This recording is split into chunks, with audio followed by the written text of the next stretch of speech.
We are live on a Sports Bash Thursday edition here on 97.3 ESPN. I'm your host, Mike Gill. Josh Henning producing today's show. You out there, busy day. Phil's in action. News on the Sixers. Also, going to get into a little bit of Eagles later on. Football at 4 with Adam Kaplan today. We got that for you on the Sports Bash. What's happening, everybody? Hopefully you're enjoying this Thursday, little afternoon baseball. Like, I'm over the afternoon games. I'm already done with these afternoon games. I had a nice time last night watching the Phillies home on my couch. This whole putting the games on at 1 o'clock in the afternoon driving me nuts. I don't want to have to sit here and work while the game's on. I want to enjoy the game. Can we take the rest of the day off? Or can we just, pause the show, come back when it's over? I wish. Well, you got the view. I can't see the game. You could sit there and watch. I'm working too. Yeah, but I'm saying now. I mean, you and I might be the only two people working in the building, but we're working. That's generally the case. Nothing's the score. Phil's, Rockies in the final game of the 3-game series. 2-0. Philly wins another series. They get it last night. Zach Wheeler today dominates it. What's that? Powder blues, by the way. Yeah, powder blues don't bother me. I like powder blues. Okay. Once in a while. They look good on the I like the day game powder blue there for you. Wheeler last night kind of dominates his way through a wretched Rockies team. I guess the story from last night, everybody always likes to jump on the quick story. 4 games into the season, it's 5 games into the season. It's Edmundo Sosa that has really kind of blossomed here. And I always go back to, people who play fantasy baseball. There's the guy on the waiver wire in the first week who hits 3 home runs in the first week, and he ends up the season with 5 home runs. Right. And he had 3 in the first week. I'm not saying that that's Sosa in terms of, because he's not hitting a lot of home runs, but he's hitting 600. So everybody's quick to say, they got to get Sosa in the lineup more. He's hitting 600. You know what that means? There's a real cold streak coming somewhere in there. I got news for you. Edmundo Sosa is not going to hit 600 this year, so let them do their thing. He's not in the lineup today after he's been scorching hot. He ripped a ball last night. They gave the Phillies a 5-1 lead. It was a 2-0 sinker that he just ripped back through the middle and gave the Phils the lead in the game, and he's been really the story. So, listen, I'm not here to poo-poo Edmundo Sosa, but I also am here to kind of say, listen, pump the brakes on Edmundo Sosa, okay? He is what he is, and he performs in the role admirably, and I like Sosa. I think he's a great fit for this team as what he is. He can play second. He can play third. He can play short. Now, are there ways that you can get Sosa more playing time? I think that's a fair question. What do you want to do with the guy? Do you want to play him at shortstop over Trey Turner? That's a ridiculous thought, okay? It's not happening. So let's try to figure out, are there other ways you can get Sosa some more playing time, or is he getting the playing time that is perfect for him?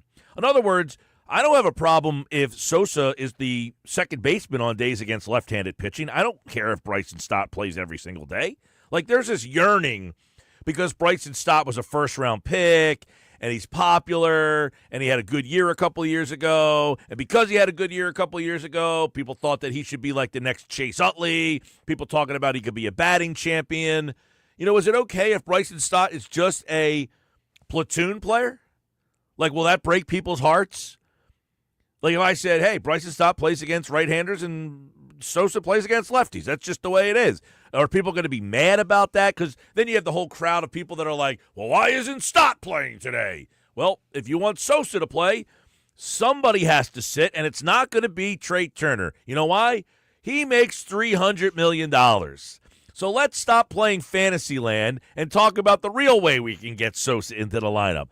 He's a straight platoon at second base. I mean, that's his best chance to play every single day. You put Sosa at second on days when the other team has a left-handed pitcher pitching. Today, the Rockies had a right-handed pitcher pitching, and Sosa's on the bench. That's just kind of the way it goes. Now, every once in a while, if you want to give Turner a day off, I would imagine once every 2 weeks, maybe Turner gets a day off, and then you put Sosa over there.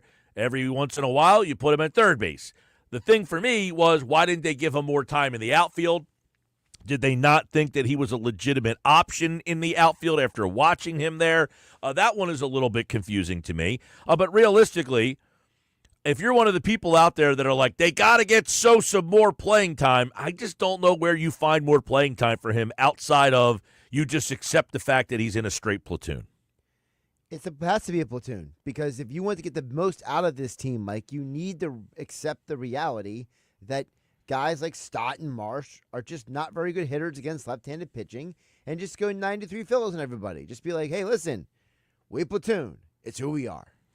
That's the 93 Phillies. You're right. That's what they did. That's what made people fall in love with them, because there was more people to fall in love with. Right. You fell in love with, by the way, Pete Incaviglia. Happy birthday. 61 years old today. Good for Pete. How about that? 61 for Inky.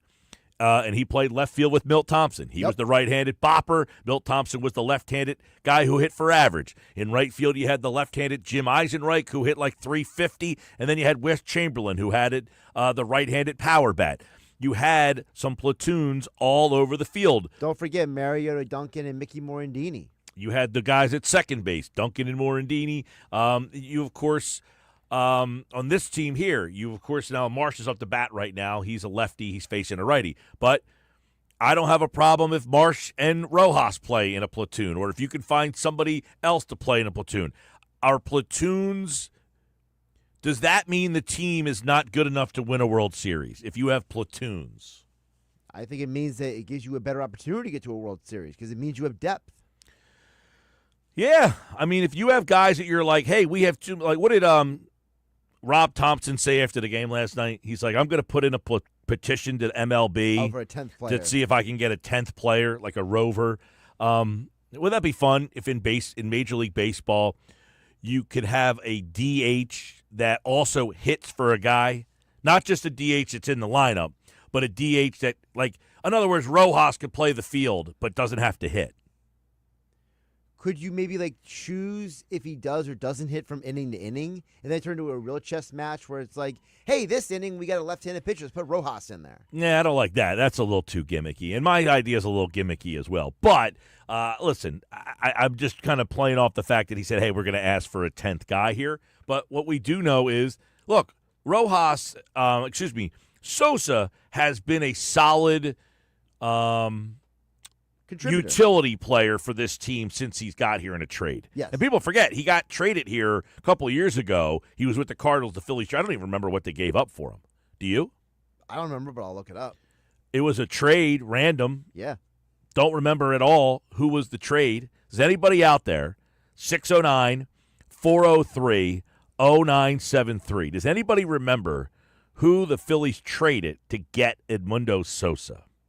I'm interested to see if anybody pops this text message on. Well, I got the answer. Well, hold on a second. I'm Give holding. people a couple minutes here to try to – don't cheat out there. Who knows who the Phillies traded?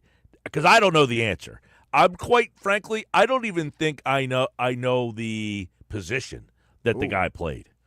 Like, was it some random minor league pitcher? It was not a minor leaguer. It was a major leaguer. It was a major leaguer, somebody on the roster that they traded for Sosa. Sadly, yes. Is this guy? Not sadly, but is this guy still playing? Correct. He is. Is he still on the Cardinals? Yes, he is actually. That's not helping me. I'm still answering your questions. I'm playing 20 questions to try to figure this out. I have no recollection. This trade was like such an because it wasn't now, my memory serves. You can answer this for me. Mm-hmm. I don't know if you have it in front of you on this information, but if my memory serves, the trade was not a trade deadline deal. This was like random. It was a deadline deal. It wasn't the deadline, but it was July 30th. Okay, so it was near the trade deadline. Yeah. All right. Don't know. Don't have a clue. Well, I'm going to give the people a little bit of time. Got one or a couple here. Let's see. This guy says Romero, I believe. I don't even know a guy named Romero. Is it a Romero? Is he right? He is right. I don't know who that is. JoJo Romero. He's a pitcher. The lefty. Yes. Is he still pitching? For the Cardinals. Okay. Is he any good? He has a 2.70 ERA this year, 3.36 last year. Okay, so he's been decent. So JoJo Romero for Edmundo Sosa. By the way, Taijuan Walker dealing zeros right now, shutout through 4 innings. He's into the 5th inning, so 4 1/3 for Taijuan Walker. Mike, if I can ask you a pitching question here about Taijuan Walker, because you just brought him up. There were a lot of people who talked about, hey, his velocity is back. He's able to actually have a differentiation between the fastball and the off speed. Do you think that a healthy Taijuan Walker is a stabilizer? No. All right. I don't see consistent. Even though he's pitched okay today, yes, he's got it. This is the Rockies we're talking about here. Is he a stabilizer?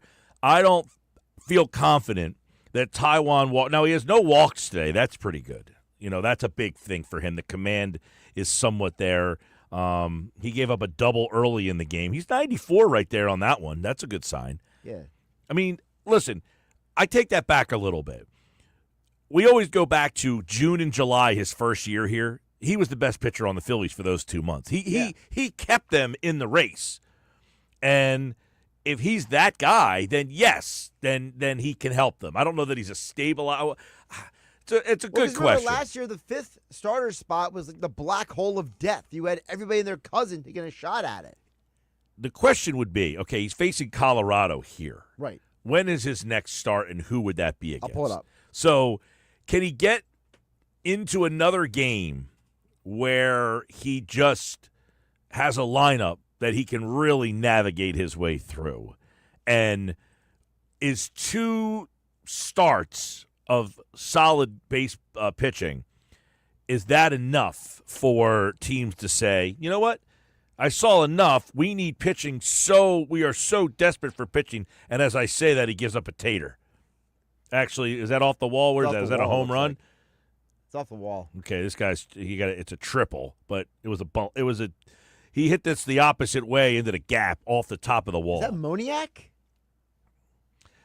It is Moniak. Yeah. They signed him. He got released by the Angels. And the Colorado Rockies picked him up. Yeah, look at this thing. He crushed that thing the other way. Moniak's like the best pitch I've seen in my life. Now, is that out?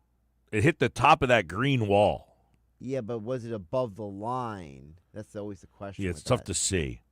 I need so as we're having this talk about Walker, he promptly gives up that ball's out. That's a home run. Yeah, that's out. That hit it hit the metal fence. Yeah. Well, is the metal fence a home run, or you have to hit it over that? I thought the fence was home run. Yeah. If it's under the fence, it's not. It's apropos, as we're having a conversation about Walker, that he gives up a tater. Isn't that perfect? Perfect. Thanks for working with the show. With that being said, I mean, I have no. Can he stabilize him? No. He's giving up a home run to Mickey Moniak, for God's sake. So Walker, he pitched well today, up through 4, but that's the problem. He's a guy that can give you like 4 or 5 innings. Like, I don't feel confident in that. So really quick, Walker's next start would be April 9th versus Atlanta. Ooh. Now Atlanta's 0-7. Yeah. So they're dumpster fire right now. They are. The start after that, if he is still in the rotation, would be April 14th versus the Giants. Okay. Better team. Well, listen, I think that if you can get starts like this from him, does it give you a minuscule chance to trade him as opposed to no chance in trading him? Possibly. Possibly. By the way, they're not giving Moniak the home run for some reason. So I guess that fence is in hitting play. The bottom of the fence is not enough for a home run. It was because it was like the chain link fence, the little mini one. The mini fence in front of the left field for those who are not watching the game right now. Over the Asplunda. Yeah. Left field advertisement out there. Yeah. You know. Nothing. Moniak on third. There's 2 outs. We'll keep you up to date throughout the show here on the Sports Bash Live. It's the 5th inning, too. It is. The Phillies aren't doing anything either, as normal. No, the starting pitcher shutting them down. Guys, it says Moniak hit a triple, not a home run. Yeah, it was a triple, but they were reviewing to see if it looked like it could have been a home run. Because it was above the advertisement, and it looked like it hit the bottom of the fence. Yeah, I just don't. I don't know if that fence is it's The in metal play fence, yeah. or a home run. Right. Because I thought that middle fence was like behind the line. where the green part is. Yeah. All right. Well, I guess it's a triple. Did they review it? I don't even know. They did review it. And they said Bud it was Black came out and talked to the ump. Gotcha.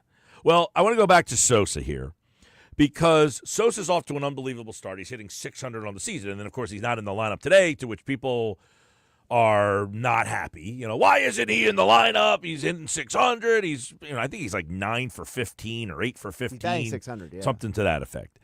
And this isn't a surprise. Like, people act like in baseball, guy's got 3 hits today. Why? He's got to play tomorrow. Well, you know what happens? Guy gets 3 hits one day. The next day he goes 0 for 4. I mean, You just don't rake all day, every day. And baseball managers are aware of this. It's not like, hey, the guy had 3 hits today.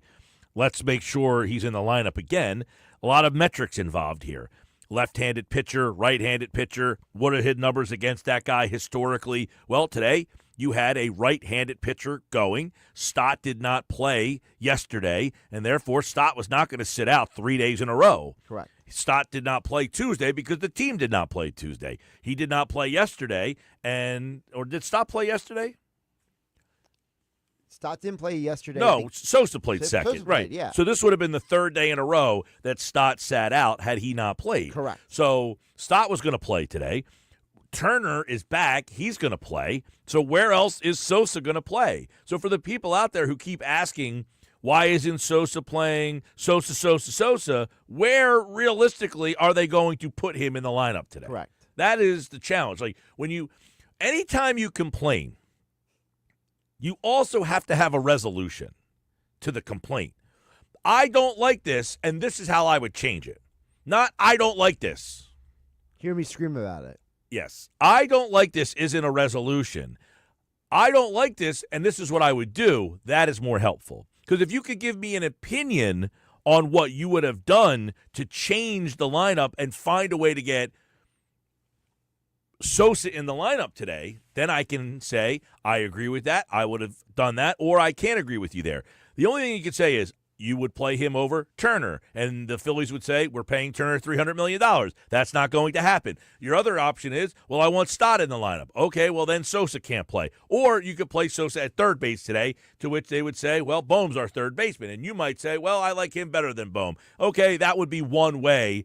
And they would probably tell you, Bohm is hitting in the 4-hole. We value him a lot more than we value Sosa. So we're going in the ring around the rosy of, how do you get Sosa more at-bats? And to me, the one way you get him more at-bats is just to say, listen, he is going to play against left-handed pitching for Bryson Stott. Now, some Bryson Stott fans might not like that. That is the one way that you can get Sosa semi-regular playing time. It's not a lot of playing time because you don't face lefties all the time. Sure. But it's at least somewhat regular playing time. And at the end of the day, a platoon is a great way to get everybody some playing time. Yeah, I mean, it gives you a chance to say, hey, you're going to play against righties. You're going to play against lefties. That's just your day. That's when you know, be mentally prepared to play. Yep. The whole thing with Marsh, I think, is interesting. And I'll tell you why. They said before the season that they're going to try to give Marsh the chance to play every day. If you're already bailing on that, or have you not told him that, or if you haven't been clear with him on that, are you already kind of messing with his psyche? You mean in terms of like he's expecting to play daily, but then all of a sudden he's not, so he's like preparing for the season, like with a he's being told at the beginning of the season, hey, or he, I think Rob Thompson came. Oh my gosh, he missed that ball, Moniak. How is that possible? Look at Kyle Schwarber. He's so confused. They showed Schwarber walking to second base. He's like, what's going on here? It is pretty windy there, but still, that's bad. And that's why Mickey Moniak was released by the Angels. So, yeah, it was a kind of, I didn't see the trajectory of the ball. I just saw him, it's high, and he just dropped it. Oh, my God, that's horrible. That's real bad. You can't blame the wind for that. But at the beginning of the year, Right, the beginning If of the year. Rob Thompson said, well, we plan on trying to give Marsh, he will be our everyday center fielder. And here we are a week and a half into the season, and you've already hit Rojas in the game against lefties. So essentially, now I get it. Rojas has to get some playing time. Everybody gets playing time once in every so often. Right. But is it now in Marsh's head that, are they going to already hit for me? Like, I'll give you an example of why I don't think they trust him at all against lefties. Right. He comes up the other night in a spot against lefties, and what did they ask him to do? Bunt. Them asking him to bunt, something that nobody does in baseball, like hardly ever, especially a player like Marsh, who's got some power. Yeah. But he's a swinger. He's not a finesse player. And they're going and up there, and they're saying, we're asking you to bunt.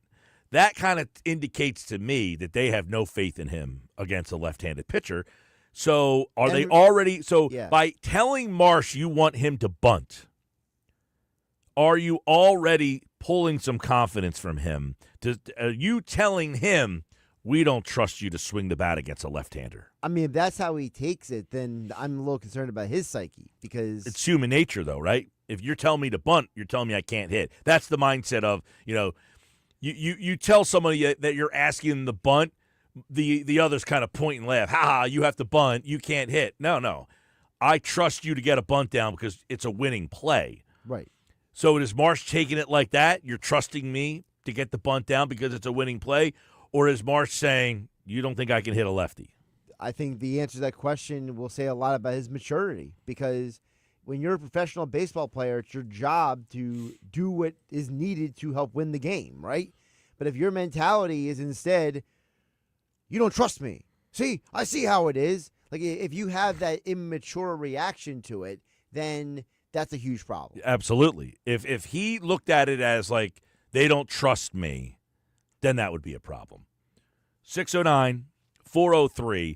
609-403-0973. Phils are closing out their series with the Rockies today as the getaway day afternoon game generally is. It's a nothing game, cruising along. Both teams like mind elsewhere. Rockies probably thinking about, that I pack my bags? Is everything out of the hotel room? Are we ready to go to the next stop? And the Phillies, and there's a base hit for Harper. One run and scores. The Phillies are going to take the 1-0 lead here. But kind of a quiet game through 5 where Taijuan Walker is pitching a shutout right now. But when we come back, Sports Bash Live, 97.3 ESPN, the 97.3 ESPN free mobile app, are we going to see a NLCS preview coming up? Alex Faust is going to be on the call for Apple TV Plus tomorrow night. Phillies, Dodgers. We'll preview that matchup. Can anybody beat the Dodgers? We'll talk to Alex from Apple TV Plus. He'll do the play-by-play tomorrow night, and we'll have that preview tomorrow night's game. Phillies, Dodgers, a NLCS possible preview already early in the season. Plus, the Braves made history last night. Something they did last night, and something that has never happened because of what they did last night. I'll explain coming up in 20 minutes. Plus, your chance to enter for this year's Eagles draft party is coming up on the Sports Bash. And there it is. Your cue to call is right now. Caller number 7, 609-573-3776. 609-573-3776. Caller number 7 right now. You are entered for this year's Eagles draft party where you can win a pair of Eagles Club Box tickets for a game at Lincoln Financial Field to see the Super Bowl champions. You could also win an overnight stay at Ocean Casino Resort in Atlantic City and Ocean Casino Resort gift cards, tickets to shows, and more. We will be live on Thursday, April 24th at Top Golf Swing Suite at Ocean Casino, and all qualifiers will get free parking for the day, so you don't have to worry about parking. The parking's on me. Caller 7 right now, 609-573-3776. Good luck. Bonus chances coming up.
All right, 2:30. Phil's in action today. 1-0 against Colorado. Looking to sweep that series, but an NLCS preview potentially starts tomorrow on Apple TV Plus. Big weekend, Phillies, Dodgers. We're going to take a look at the matchup. By the way, Brian in EHT, congratulations, Brian.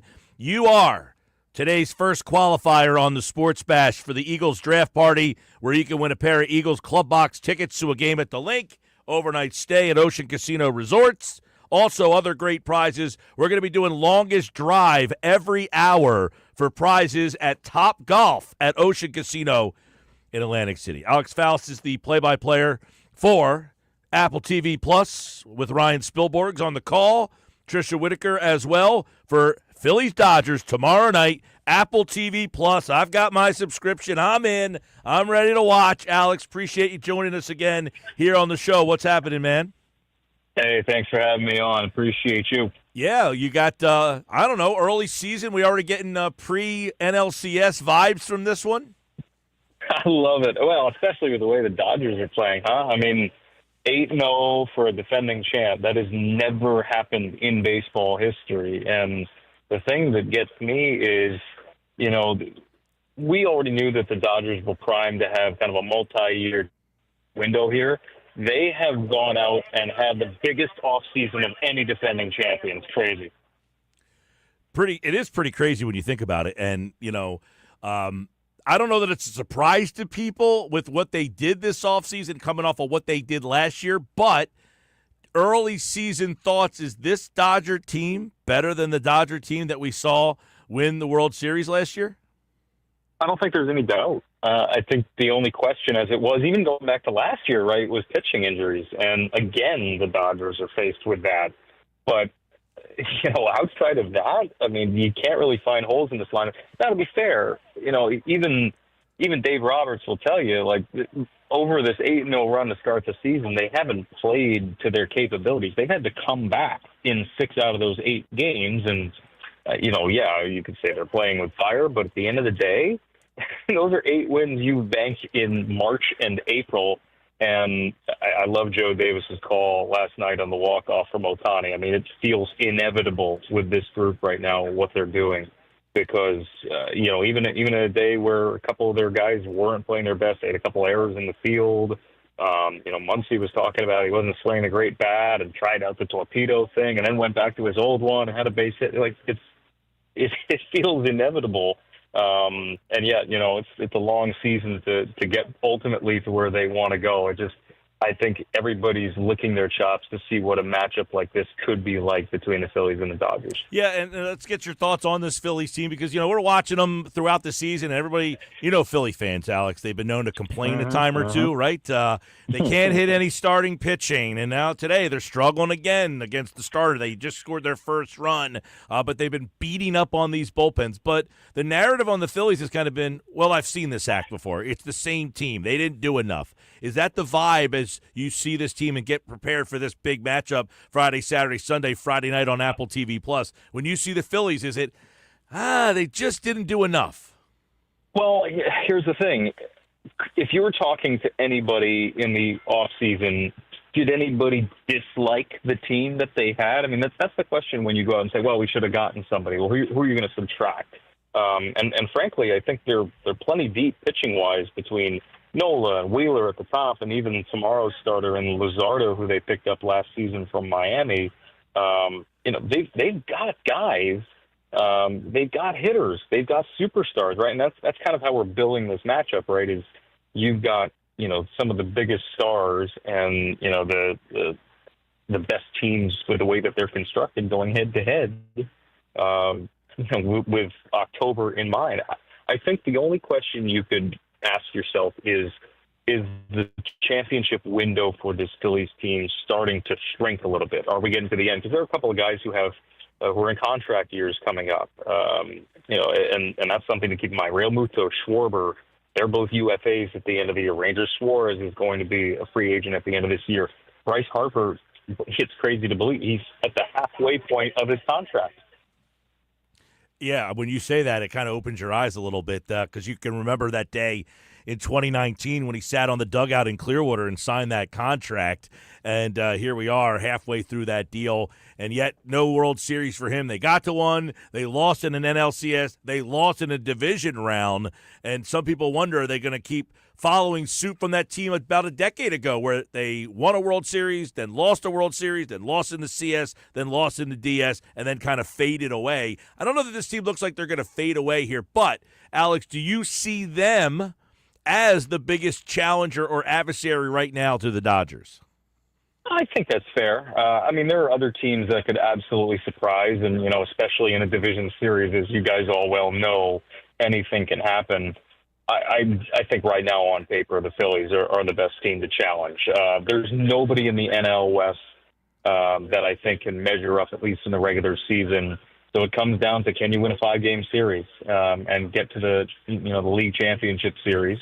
The other thing, you talk about missed opportunities for this Phillies team. I think they're going to, be really ruining. They already have. The reaction instantaneously was, intense, as in 2023. But man, that was the team if they were going to do it, and to lose those couple of games at home, you just hope that isn't as close as you can get, given that the Dodgers are such a behemoth right now in the National League. Alex, you mentioned the West. I mean, you do have the Padres who have gotten off to an unbelievable start, too. It looks like those two teams will be fun out there. But real quick, you take a look at this NL, and I think at the beginning you say, all right, Dodgers, Padres, Phillies. The Mets made some interesting moves, but can you believe what's going on with the Braves? Are we already ready to write them off? No, not at all. I think the Braves have enough pitching to get by. Profar thing, getting suspended, that hurts the clubhouse, no doubt. I think they'll be okay. I think there was an expectation they were trending more towards a wild card team. But, this Phillies team, I think, is the favorite to win the National League East, right up there with the Mets this year. The Braves are primed to take a little bit of a step back, but I think their pitching will get them through. And ultimately, once you get to October, man, you cannot have enough pitchers, and they've got a good slate of them, especially with Chris Sale coming off an NL Cy Young.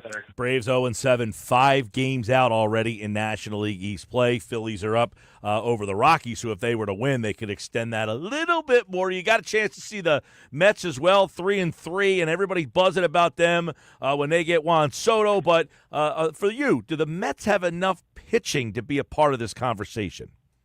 I think you're answering your own question there. I think because there are so many doubts around there, we're still wondering, whether Kodai Senga is going to be the guy that he was. So much is made about the offense in New York, and they've had to use heroics in the last couple of days with Alonso just to win a handful of games. And I think that's probably going to be the MO for that team this season, is the offense is going to have to carry the day right now. But again, as you saw last October, even with the Mets, hey, if you can use the long ball to your advantage, Pete Alonso had an all-time postseason in Mets history. They could slug their way to a division series win, and it all depends on matchups once you get to that 5-game series, as you guys know. Well, we know it all depends on matchups. One thing for the Phillies, let's take a look back at them, because the big thing for them, very left-handed bunch. They're bouncing their leadoff man. On days when a right-hander pitch, it's Schwarber at the top of the lineup. On days when a left-hander pitch, it will be Turner at the top of the lineup. Is that a recipe, which means I guess you're going to see 3 right-handed starters from the Dodgers. You'll see one tomorrow night as well on Apple TV+. Do you like a team bouncing their lineup like that at the top?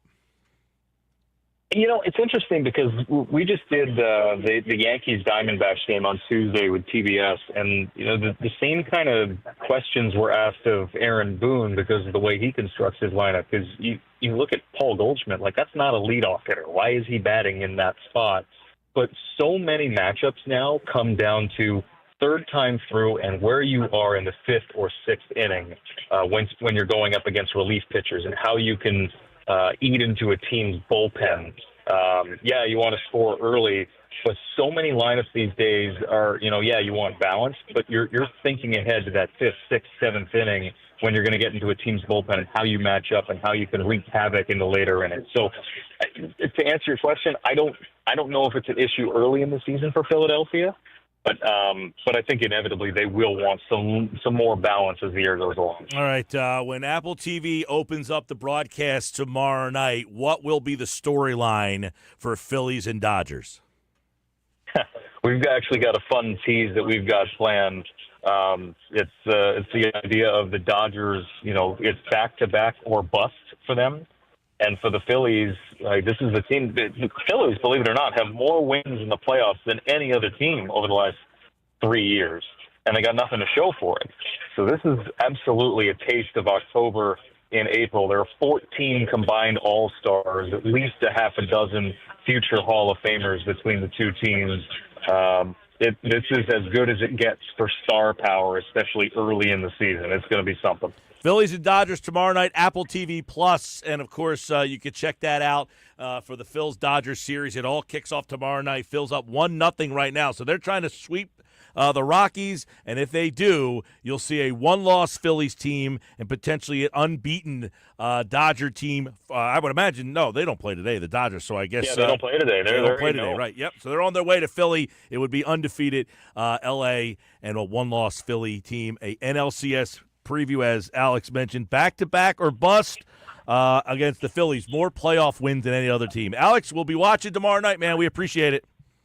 You got it. Thanks for having me on. All right, Alex Faust, the play-by-play voice for Apple TV Plus with Ryan Spielborgs. They'll have the call. Don't forget, Apple TV Plus for the Phillies and Dodgers tomorrow night for the Phillies fans out there who want to watch the game. And, of course, we'll be talking about that on Monday, that big series, Phillies-Dodgers. You got a chance to hear from Alex right there. And there you go. There's the preview. Back-to-back or bust for the Dodgers. Did you know that, by the way? Phillies more playoff wins than any team in baseball since 2022. No World Series to show for it, though. And right now, see, I like this game today. I know you're playing the Rockies, not a good team. I think the pitcher they started today you should have beat up on.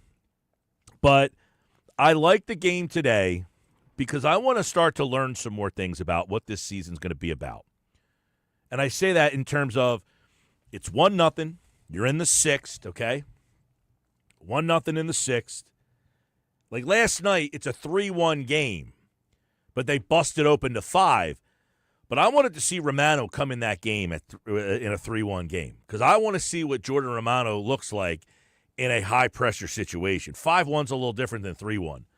This game right now is 1-0 in the sixth. Now, there's a runner on third with 2 outs. Bryson Stott's up against a lefty, by the way, so they're not hitting for Stott. Because that's another thing. Are they going to start hitting for these guys? Like in this spot here. Now, Marsh is up. Stott just got out. Did Stott strike out? I didn't see what happened there. I saw Stott was maybe – did I miss it? I thought Stott was up in that spot there. There's 2 down. It's 2 balls, 2 strikes to Marsh. They have Marsh up against a lefty. Now, here's the problem. Here's the issue with the platoon situation that the Phillies have. Marsh is a left-handed swinger. It's the 6th inning. They don't have a right-handed pinch hitter, and they don't want to use 2 moves up. In other words, hey, hit Sosa here, and then take Sosa out and put Rojas in center field. That's where having Rojas as the right-handed alternative hurts you a little bit because now Rojas is really not a guy you're going to call on to pinch hit in a situation. You're not going to say, hey, Rojas, you're going to go up to hit with 2 outs and a runner on third against Marsh. What did Stott do? Stott flied out. Okay, he flew out. That's a flew out. And Marsh fouls one off. All right, so we'll keep you up to date on that. Does that make sense, though? You're not going to hit Rojas here.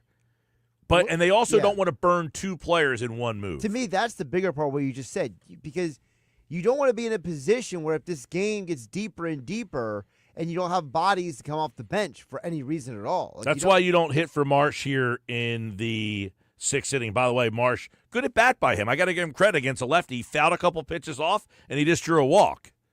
I mean, is this maybe a confidence builder for him? Hey, he fouled off 2 pitches, ripped one down the line, and now that turns the lineup over. You get Schwarber up here. All right, what does Schwarber do? We got the answer coming up next here on the Sports Bash Live. Plus, bonus chances to enter the draft party every hour. Listen, here on the Sports Bash on 97.3 ESPN.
Joe Davis on the call on Fox. Actually, that wasn't on Fox. That was on the Dodgers television network. Joe Yes. Davis is also the Dodger play-by-play. He's the Dodger play-by-play. But I love the inevitable there because, Mike, last night was Ohtani bobblehead night, and he delivered at the end of the game. Who pitches to Ohtani in that situation? An What a idiot. jackass. You're the Idiot. Braves. You're 0-6. You absolutely need to win the game. You have the lead. Iglesias is in the game. You're trying to close it out. You got Ohtani up, a base open. I got an idea. Walk him! What a concept. The Braves with the loss fell to 0-7. No team in Major League Baseball history has ever made the playoffs after starting a season 0-7. In fact, it has been 42 years since a team started 0-7 and actually ended the year with a winning record. Are the Braves fighting history that they will not be able to defeat? They're fighting an uphill battle with history. That's what they're doing. Think about it. I mean, they are 0-7 right now. If the Phillies win the game today, and right now they are up 1-0 against the Rockies. Now, that game's not over yet. But the Phillies win this game. Your all boy right? Kirkering's in the game. I feel pretty good about that, although he just put somebody on. Did he hit that guy? I thought it was a base hit. Well, I just turned around. The guy looked like he was down on his knees. Did he go up and in on him or something? Is that what happened? If the Phillies win this game, The man on is single to right, yeah. gotcha. That's gas right there. If the Phillies win this game today, the Braves do not play today. So Philadelphia would go 5.5 games up on the Braves. Now, the Braves play Miami next, and Philadelphia plays the Dodgers. As we just talked to Alex Faust from Apple TV Plus. Tomorrow night is Yamamoto against Luzardo. But the Braves would be 5.5 games behind the Phillies, and they are 0-7. Think about that. No team has ever made the play. You figure, okay, 0-7, we got off to a tough start. But if you're a good team, you generally don't start off 0-7. You might be Right. 2-5. You know what I mean? You might be 2-5. Okay, with 2-5, we'll bounce back from that. But 0-7? No team has made the playoffs 0-7. But I think even more shockingly, 42 years since a team has had a winning record going 0-7 to start the season. So that's what the Braves are up against right now in pursuit. Why is Santa at the Phillies game? I have no idea. What is the significance of this gentleman wearing a Braves Santa suit? I have no idea. But Kirkering just got out of the inning. All right, Sports Bash Live, 97.3 ESPN, the 97.3 ESPN free mobile app. Right now, we have a bonus chance for you to enter the Eagles draft party. 609-403-0973. Text the word draft with your name and where you're from, and you will have a bonus chance to enter. We will randomly select a lucky winner and qualifier to win tickets to see the Eagles play at Lincoln Financial Field for a home game from Club Box Seats. We'll have overnight stay to Ocean Casino Resort. We're also going to be doing longest drive at Top Golf every hour on the Sports Bash the day of the draft. So if you want to be a part of it, text in the word draft with your name and where you're from to 609-403-0973. You will be contacted if you are a bonus qualifier. Good luck.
One more time, another home run for Kyle Schwarber. Schwarbomb fills up 2-0. I got a thought on Schwarber. I got some Embiid stuff I want to get into in just a minute, but the Schwarber thing is, here's something I don't think anybody thought about, or I haven't heard. Maybe I'm wrong about this. I'll get to that in a second. First, I want to congratulate Jeff in Ocean City, Matthew in Egg Harbor Township, Scott in Ventnor, Hunter in Ocean City. You guys got bonus entries for the draft party. We'll be doing bonus entries throughout the show, just randomly throwing it out there from time to time. Listen for your chance for a bonus entry. We want to make the draft party the biggest show ever. We want to have a blast at Topgolf. We're going to have longest drives throughout the day for a chance to win prizes every hour. So everybody who enters, come out early, hang out for the show. We'll be doing longest drive in the 2 o'clock, 3 o'clock, 4 o'clock, 5 o'clock hour. And we'll have prizes all throughout the day, overnight stays, tickets to shows, Ocean Casino gift cards, and then, of course, the grand prize will be a randomly selected drawing for Eagles Club Box tickets for a game to see the Super Bowl champions. The more the merrier. Let's pack the place. But congratulations to those guys. And, hey, number one, congratulations to you. Number two, appreciate you guys listening and always supporting these events that we do. Topgolf in Atlantic City, Ocean Casino, and by the way, all of the qualifiers will have free parking for the day, so you do not have to worry about parking at Ocean that day. If you are a qualifier, your name will be on the list, and you will be given a parking voucher the day of the event. So you don't have to worry about that. Congratulations, and we appreciate every single person who makes these events possible. You know, if you guys didn't show up and make these events great, we wouldn't be able to do them. And I think this draft party last year, we had a blast. It was so much fun, so many people. That room was great, by the way. Topgolf killed it last year. They had it so big in that place. So the place is just ours. It's all the listeners. So if you want to get in, listen for your chance. Your cue to call this hour on the Sports Bash. Josh, I have an outside-the-box thought on Schwarber that I haven't heard anybody talk about. And if I missed it, please tell me. He is a free agent at the end of the year.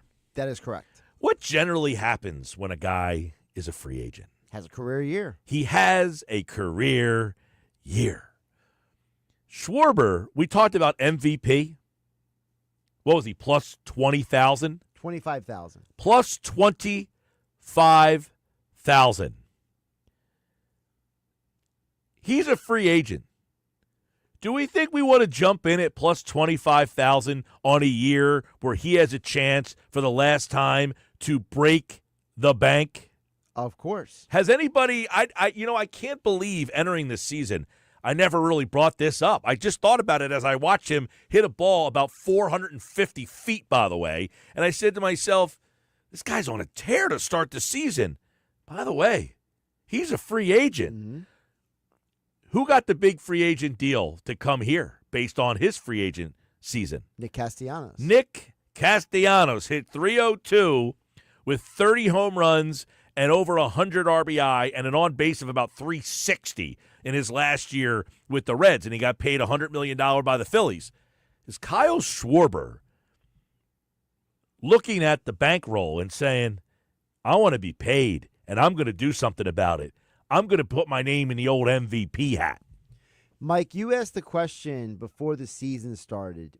You know, was there anyone that we had expectations to have a great year? Because you had talked about how someone not named Bryce Harper has to have a great year for this team to be able to win 95 games again.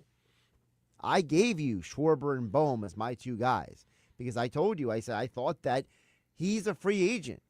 This guy came in the best shape of his life. He is in that mentality where he's going to go out there and have a big year. And I thought Bohm, coming off of a year where he refocused himself, would have a great year too. And I think that those two are, I would say, if you could bet it, could you? I don't know if this is a betting thing, but I would bet they're both all-stars this year at minimum. You bet your bippy. they'll both be all-stars. Schwarber right now, the way he's starting things off, my gosh, he is unconscious to start the season off here. And I don't know, quite frankly, what the odds are. I'm going to take a look at this right now. Yesterday they didn't have MVP on the one platform that I looked at, but they had it on the day before. So I'm wondering if they updated the platform to let you look for the awards. But, man, plus 25,000. No, they do not have awards on this platform today. Now, someone would say, well, you can go to a different platform. I will go to a different platform. How about that? How do they not have MVP? How can I not vote? How can I not bet for MVP on that platform? I don't know. I'm pulling up the platform I pulled up yesterday to see if it changed from yesterday to today. But if it's plus 25,000, I'm throwing $10 on that. Immediately, right? And it's based on, okay, for the listeners out there, it is based on the fact that player futures, is it player futures? It's either player futures or awards. It's one of those two. Or MLB futures. That's pennant winners. These are number one seeds. This must be player futures, home run leader. What does he to be the home run leader? Plus with 1,100. Here's something interesting for you, Mike. So yesterday on the platform I told you about yesterday was 25,000. Would you like to guess what Schwarber's odds are now? Well, I'm looking at one. I just found it. I don't know what platform you're looking at. I am looking at ESPN Bet. Okay, he is plus 10,000. So you had 25,000. So yesterday he was 25,000. I pulled up FanDuel again. He is 12,000 today. So that's a huge jump. Massive. You wonder if it jumped on that home run. You're saying it went from plus 25,000. You wonder if he just crushed that homer and then all of a sudden it changed. Maybe. I mean, you better get it now, Mike. Yeah, no, that is one that I definitely think, and I want to go, I'm looking at this Cy Young now, National League Cy Young. Right now, Zach Wheeler's plus 500 after last night. Christopher Sanchez is plus 2,000. I think I can still get in on 2,000 and feel pretty good about that. On the book I have in front of me, Wheeler is plus 500. Sanchez is plus 2,000. So they're the same. Nola's plus 4,000. Nobody cares. Luzardo is plus 6,000. That's you want to get on Luzardo at 6,000. Luzardo's interesting, yeah. Right now, Mike, would you feel more safe about Luzardo or Sanchez having a better Sanchez rest of the year? Which I know sounds ridiculous because a couple weeks on opening day, I did my Phillies Cy Young Award winner, and I gave it to Luzardo, and I feel like I'm having buyer's remorse. Not because I think I just think Sanchez is going to have such a special year. After one start. I mean, he just is. I mean, he didn't even hit your bet on opening day.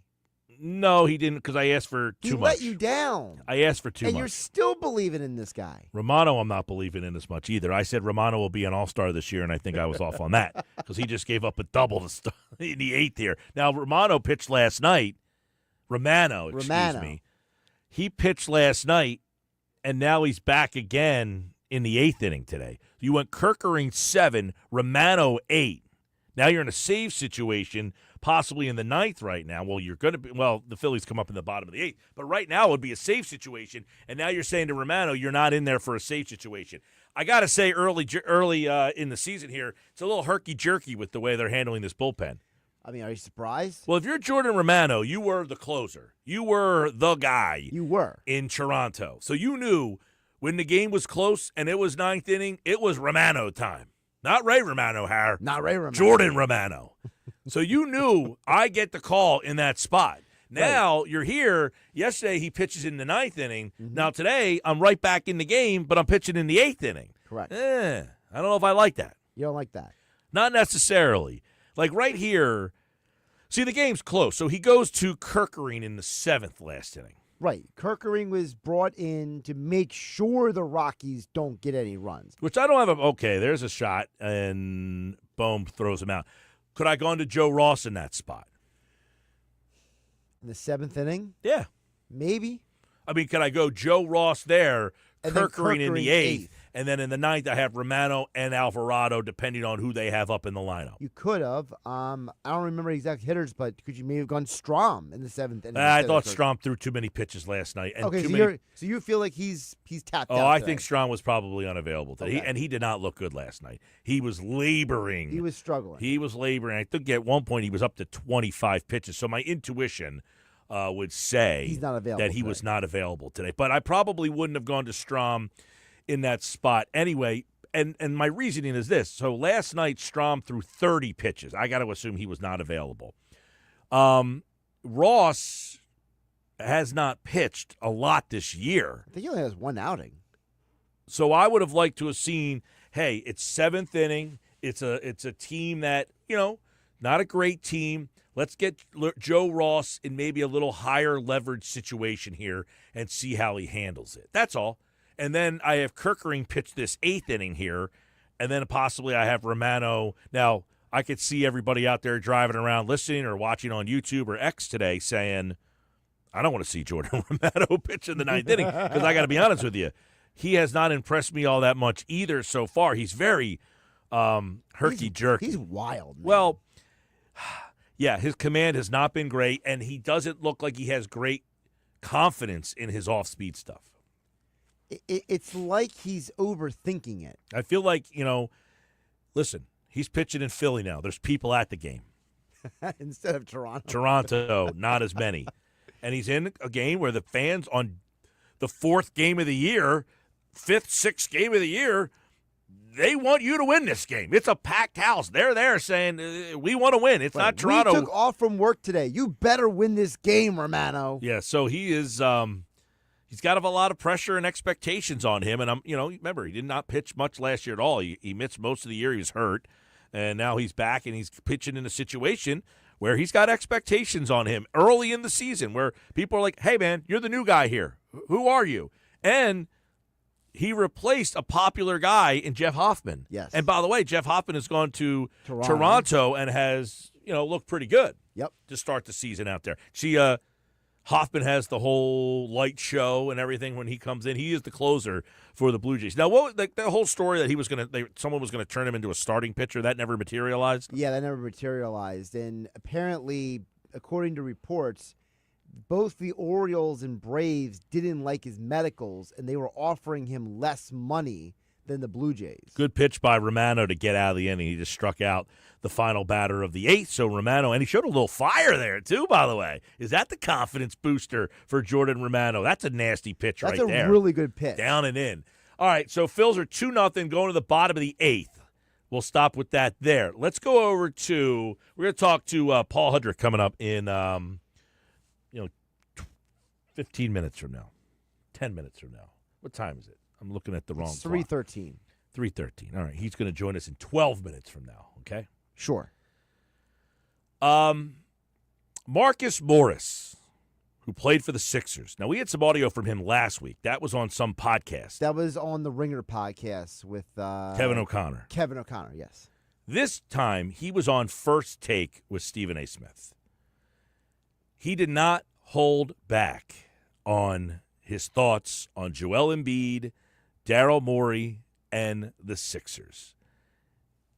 He essentially is calling out Daryl Morey and saying that he does not hold Joel Embiid accountable, and that is this team's biggest problem. Take a listen. Being in the locker room, I can tell you firsthand, Daryl Morey does not hold Joel Embiid accountable, right? You need guys around him to hold him accountable. That has to start up top.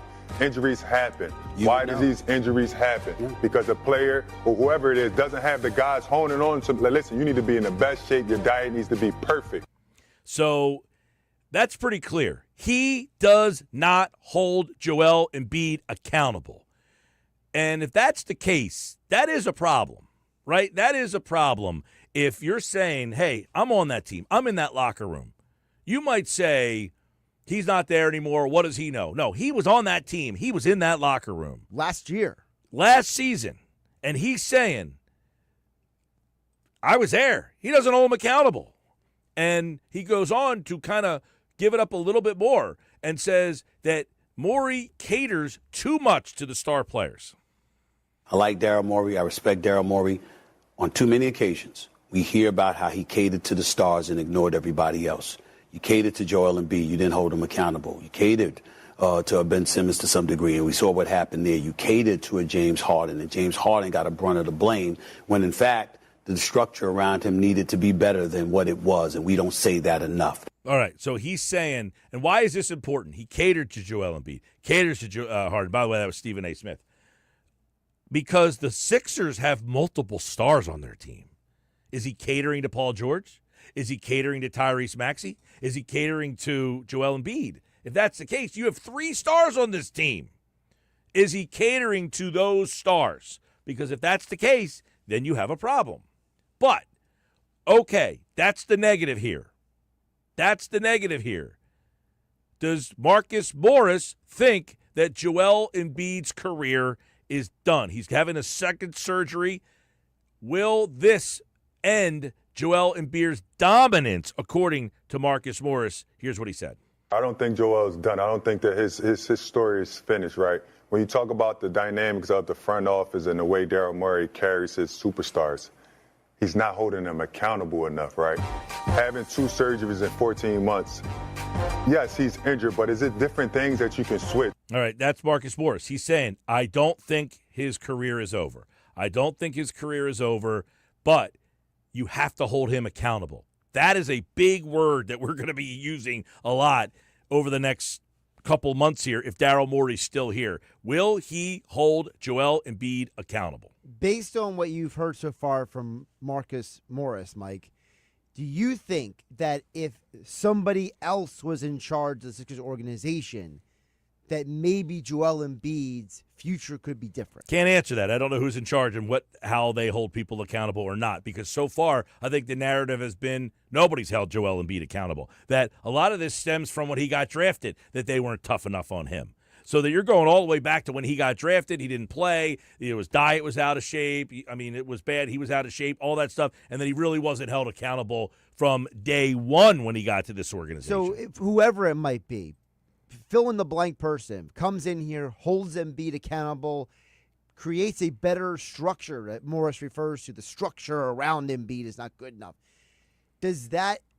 Do you think, is that the situation that could maximize the rest of Embiid's career? I definitely think if they get someone in here and holds his feet to the fire, you're almost like a John Tortorella, like he did to the Flyers. Well, John's available. Well, if you got somebody, if you were to get a coach, that said, I'm the guy who's going to hold him accountable, right? Like, let's, for instance, say they brought Tom Thibodeau in here. Tom Thibodeau, that kind of coach, he's not going to let Joel Embiid get away with this kind of stuff. Nick Nurse seems to be a little bit nicer of a guy, right? He's a pretty Midwesterner, kind of like, oh, yeah, we like Joel. And, is he holding him accountable? Is Daryl Morey holding him accountable?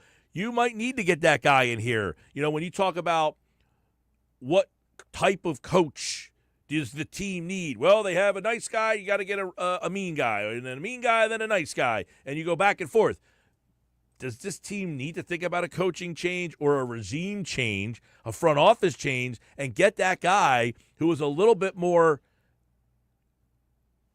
holding your feet to the fire? Right, a little more structure, a little bit more regimented.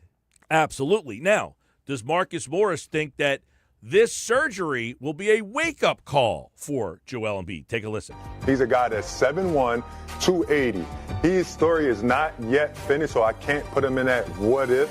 I believe that this 2 surgeries actually wakes him up, right? You got to have people around him. You build a team a different way going into this offseason, and you focus on making sure his diet is perfect. When I was there, he didn't have anyone to tell him day to day that this is what it takes to make sure that you stay on the court. It's a lot in there, by the way. It's a lot of good stuff.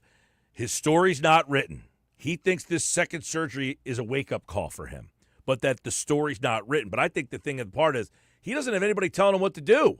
He doesn't tell them, you can't eat that. You need to eat this. You should do that. You can't do that. Morris said he is the most dominant player he's seen, and that's when he's not in shape. Take a listen. Yes, he was super dominant, and I'm saying that because in the beginning I talked about him being one of the most talented big men I've ever seen, and that was him not in the best shape. That was him not really practicing. Yeah. So now we get a guy where we get his diet down, we get his weight down. I still think it's a chance that Joel Embiid's story is not finished, and he still gives the 76ers a chance of winning the NBA championship. That make you feel any better, feel any worse? What do you guys say? Because he says, I don't think the story's written, but He said he's the most dominant player I've ever seen, and that's without discipline. That's without diet. Is there still time for Joel to get, I don't want to say get his head on straight, but focus on his craft and profession? Keep in mind, Morris and Embiid have a history. Yes. If you remember when the Sixers played the Celtics in the playoffs, and Morris was playing for the Celtics, they're up 3-0. Joel and him got into it, and then remember when Morris was showing him 3-0, buddy, it's 3-0. And Embiid and him were jawing, and Morris is saying, no, we're up 3-0 in the series. Those two do have a little bit of history, and this is Morris standing up for Joel by saying, I don't think the history's written. He's the most dominant player I've ever seen, and that's not being in shape. And I think it's significant that Morris is standing up for him, too, because Morris has been around the league a long time. He's seen a lot of players. He has a lot of friends in the league. And for him to go to bat for a guy he played with for literally half a season, that says something. Sports Bash Live, 97.3 ESPN. When we come back, what is the future for Joel Embiid? We'll talk to Paul Hudrick from Liberty Ballers and get his thoughts on it next on the Sports Bash on 97.3 ESPN. But first, I need caller 7 right now, 609-573-3776, 609-573-3776. Caller 7, you are entered for this year's Eagles draft party with the Sports Bash Live at Top Golf at Ocean Casino Resort in Atlantic City, where you can win a pair of Eagles Club Box tickets for a game to see the Super Bowl champions at Lincoln Financial Field. An overnight stay at Ocean Casino Resorts and other great ocean prizes. You must be present to win on Thursday, April 24th for our Eagles draft party at Top Golf Swing Suite, where every hour we're going to be playing longest drive for a chance to win prizes. 609-573-3776. Caller number 7. Good luck. You'll be entered, and we'll see you at Top Golf Swing Suite at Ocean Casino Resort. Good luck.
One thing as well to keep in mind here, going into the offseason, there was some tension there between Joel Embiid and that front office, from my understanding. There were some issues. The team believed he needed to play at some points of the season, that he needed to get his conditioning right through playing and getting better that way. He felt like he needed surgery. He ends up getting the surgery. Next week, we'll see where that goes. That was Shams earlier today on First Take. Tension between Embiid and the front office. Here we go. Should be a fun offseason. Paul Hudrick's here. Sixers tonight against the Bucks. Need to lose. In the words of Keith Pompey, a much-needed loss. What's going on, Paul? Always something, and we got news yesterday and today around the Sixers. But as Shams mentioned there, tension between Embiid in the front office. Is this something new? Is this something believable? Or is this something to kind of say, it's just, more Sixer stuff? Yeah, I tend to think, and I don't want to accuse anyone of dramatizing something, but I think it's a complicated situation, right? I mean, it's this guy's career is kind of in the balance. Daryl Morey's, frankly, career reputation is in the balance, right? Because he has a lot riding on Joel Embiid and Joel Embiid's success. Same for the ownership group. Same for everyone involved with the Sixers. So, yeah, it's not. There's no black and white solution. There's no one solution that's going to say, hey, if Joel does this, his knee's going to be great and he's going to be fine. It is a complicated situation. So I think that the tension more derives from that, from it being a complicated, difficult situation. And there's a lot of people, right? And a lot of voices that are involved. So I think if there's any kind of tension, I think that's where it kind of derives from.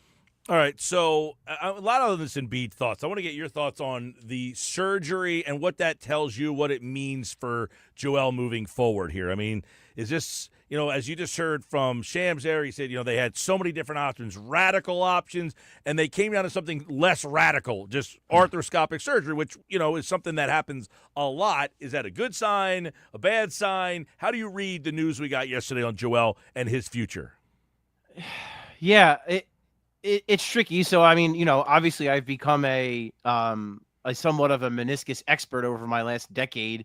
And my wife is an athletic trainer. She's very smart, and she has reluctantly taught me a lot of stuff. So, I mean, the idea behind an arthroscopic surgery, from what I understand, I'm not a medical expert, from what I understand, is a couple different things. One, it's to clean up any scar tissue that might be there from the previous surgery. And it's very possible he's got a good amount because he came back so quickly and because he played in the Olympics and maybe didn't have the necessary rehab time to recover. It's possible that he's got some built up scar tissue and that's causing some of that pain and swelling we heard about all year. Plus, the surgery will promote blood flow to that area, which will promote healing, which again might help some of that nagging pain and swelling he dealt with all season. Now, it's not going to magically make him grow more meniscus in his knee. That meniscus is gone. It's not coming back.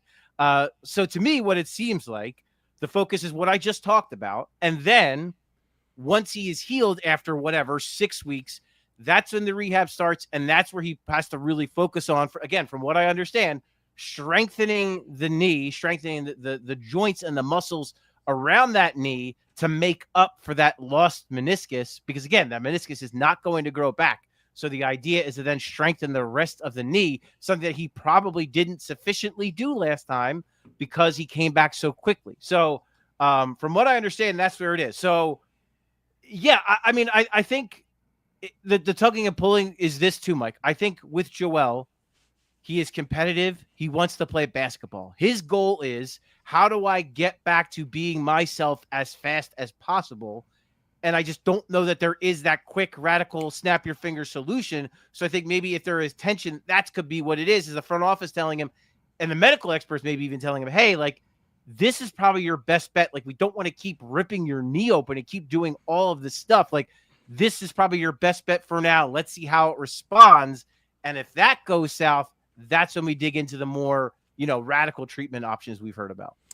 I know everybody says you got to trade Joel, you got to trade Joel. Does this, in your mind, say that more surgery untradeable? Is trade on the table even in your mind at all? Or is this organization plowing forward with the thought that Joel Embiid is a member of the Philadelphia 76ers. So if you trade him right now, Mike, you're not getting anything for him. Like, if you trade him right now, you're salary dumping him. So what's more valuable? You got the audience of people who are ready just to say it's time to start over, build around Maxey, build around McCain, that crew. I understand that, and I get it. And there's a part of me that mentally would like that to happen because it will be much better vibes when it's Tyrese Maxey and Jared McCain and they're kind of the stars. But the reality is, if you trade Joel Embiid right now, you're trading him at his absolute lowest. It's going to be a salary dump. And what happens in a salary dump, Mike? You have to attach assets. So in reality, by trading Joel Embiid right now, you're actually hurting your future because you're going to have to trade a future asset in order to get off the contract. So what's the better option? Letting Joel Embiid try to do this again, letting him try to get as healthy as possible and try to play and kind of let the chips fall where they may this year, or trade him, give up assets to trade him, and then you're weakening the team now, and you're weakening the team for the future. So, like, to me, unless a team is just really willing to say, you know what, let's roll the dice on Joel Embiid, because if he is healthy, he's arguably the best player in the sport. So let's roll the dice and let's give the Sixers something of value. Unless there is a team willing to do that, which I don't foresee, then it doesn't make any sense to trade him right now, because all you're like I said, you're hurting yourself now and you're hurting yourself for the future. Paul Hudrick, Liberty Ballers, is with us. Embiid, of course, going to get surgery, and we'll see where that goes from here. I mean, is your expectation right now, he gets surgery, he does whatever he is in the offseason, and he's ready to go for training camp? No, I can't say that. I don't feel comfortable saying that at all because, like I already mentioned, like, you know, with the meniscus, I mean, it's not coming back. But look, I think I would say two, though. So if he doesn't start next season, and I get it, people are going to freak out and I get it. Like, I'm not trying to downplay it, but like, you don't need Joel Embiid to start next season. You need Joel Embiid to play in March and April, and you need to assemble a roster that's good enough. I think I've heard this story before. I know that, Mike, but this is the reality. This is the reality of the situation they're in. Like, there's no other good option. Like, if a medical expert tells you, hey, it's actually better if Joel doesn't start the season and he sit. But my thing is this, Mike, like, look at the way the Clippers are handling the Kawhi situation. That seems like a better approach than whatever the Sixers tried to do this year. Just say he's not going to play. If that's the case, I don't know. I don't know that. Maybe he is ready to play by the opener. I don't know that. But if he's not, then maybe the approach has to be, you know what? He's going to, and just tell people he's going to miss the first month of the season. That's it. Well, he's going to miss. We all agree that the messaging was terrible. Yes. And that to me was the bigger thing. If they would have just, but I think part of it is Joel, and I'm not even saying this to knock Joel, because Joel wanted to play. He wanted to play basketball, but he wasn't ready. He physically was not ready to play basketball. So just coming out and saying that would have gone a long way. And then obviously Paul George being hurt on top of it helped absolutely nothing. And then the cascade of injuries that came after that helped nothing. So to me, if I'm Daryl Morey, I'm looking at it like, I don't know how many games Joel Embiid's going to play. I don't know how much I can rely on him. So how do I assemble the best team possible so that when he is out, we can still win some basketball games? So that when he is healthy, that gives us a better chance to maybe reach, whatever heights, a championship, Eastern Conference Finals, finally, whatever. So you're off to a good start if you re-sign Quentin Grimes. And you're off to a good start if you wind up getting, certainly if you get the number 1 overall pick, but if you get a really high draft pick, that goes a long way too. So if I'm Daryl Morey, that's where my head is. Like, I don't see a path to trade him. I don't know that I can rely on him. So my best option then is, how do I assemble a team that can win without him? Paul Hudrick, Liberty Ballers. Marcus Morris today put Morey on blast part 2. Here's what he said on First Take. Being in the locker room, I can tell you firsthand, Daryl Morey does not hold Joel Embiid accountable, right? You need guys around him to hold him accountable. That has to start up top. Injuries happen. You Why would do know. these injuries happen? Yeah. Because a player or whoever it is doesn't have the guys honing on to, like, listen, you need to be in the best shape. Your diet needs to be perfect. All right, so is it fair that is it Morey's job to hold the star player accountable, or is it the star player to hold himself accountable? Who gets the blame there? Well, I would say both, but I would also push back on Marcus a little bit because, like, Joel, I think it was like 3 or 4 years ago, hired a world-class dietitian who gives it like, and he has a personal chef that then makes all of these foods for him, and that's the diet he eats. That's the food he eats. Going into this season, I've never seen Joel Embiid, like probably since his rookie year, I've never seen him skinnier. So like, in the past, did Joel Embiid make a lot of mistakes? Did he not take care of his body? And is he paying for some of that now? Absolutely. You can't dispute it. That's a part of the reason why he can't stay healthy now is because he didn't take care of himself when he first got into the league. I think right now, I mean, I don't know. Unless Marcus Morris saw Joel Embiid sneaking Big Macs in the locker room, I didn't see that. I have no one else telling me that that's a thing that's happened. So I don't know. And like how long was Marcus Morris even here? And like, not only that, when Marcus Morris was here, like 4 weeks. That's like seriously though. Like, and look, I like Marcus Morris a lot. He's a good dude, and like, at one point was a pretty darn good basketball player. But man, what are we doing? Like, I don't like. This is like Pat Bev on his podcast trying to be like, well, it's the culture that stinks, and they traded me, and it's like, buddy, I got to be honest with you. I don't think you were the missing link for why this team. I think Joel Embiid getting hurt might have been a big part of the reason why the team fell short last year. In the same, conversation, he does admit that, Embiid is the most dominant guy he's ever seen, and he's not in shape, and he doesn't practice every day, and yet he still can go out there and drop 50. So, I mean, he's giving him kind of a backhanded compliment here. Like, you're not in shape, yet you score 50. If you were held more accountable, you could be even better. But he also didn't write Embiid off. He doesn't think that Embiid's career is over, and actually thinks the second surgery might be a wake-up call for him. I don't know how that would correlate. Getting 2 surgeries in this amount of time would be a wake-up call, but we'll see. Maybe it will be. Maybe Joel says, I would think Joel probably got the wake-up call by like his 3rd meniscus surgery, but that's just me. His second facial break. No, but that's what I'm saying. Like, I think Joel, like, as far as that stuff goes, I think Joel already had his wake-up call years ago. I don't think the being in shape thing is an issue anymore. I think now it's just managing the injuries that, again, fair to say, early in his career, if he had taken better care of himself, maybe he wouldn't be in this spot now. But I think over the last couple of years, I think he's done a much better job. And again, I've heard nothing to the contrary. Maybe Marcus saw something that I didn't see or that other people didn't see. I don't know, but yeah. Is Morey in any trouble in your mind? I say no for a lot of reasons. And look, he took a big gamble and it didn't work. That we'll just get that out of the way. That's the reality. He took a very big gamble on Paul George. Because and by the way, like, you open up anywhere, this is the worst season in history. I mean, ESPN.com top article today is Embiid and Phillies nightmare season, one of the worst of the century. If you're the owner and you open that up and you're like, this, you got Marcus Morris lambasting the guy on, at some point when you're looking back at the season, as the owner say, I can't have this. I would say 2 things. One, Daryl Morey is under contract through 2027, 2028, and he's one of the highest paid executives in the sport. So I will leave that one where it is. And then the other thing I would say is too, and look, I'm not saying this is going to happen. And the other team had a much better track record, but look what happened to the Warriors the year that Steph Curry got hurt and only played like a few games. They got a high draft pick. They actually didn't do that great with those draft picks. I mean, Moses Moody looks like he's turning into a pretty solid player, but that took some time. Kuminga looks like, pretty good player. We'll see what happens there. But and totally James missed on Wiseman. Yeah, totally missed on Wiseman.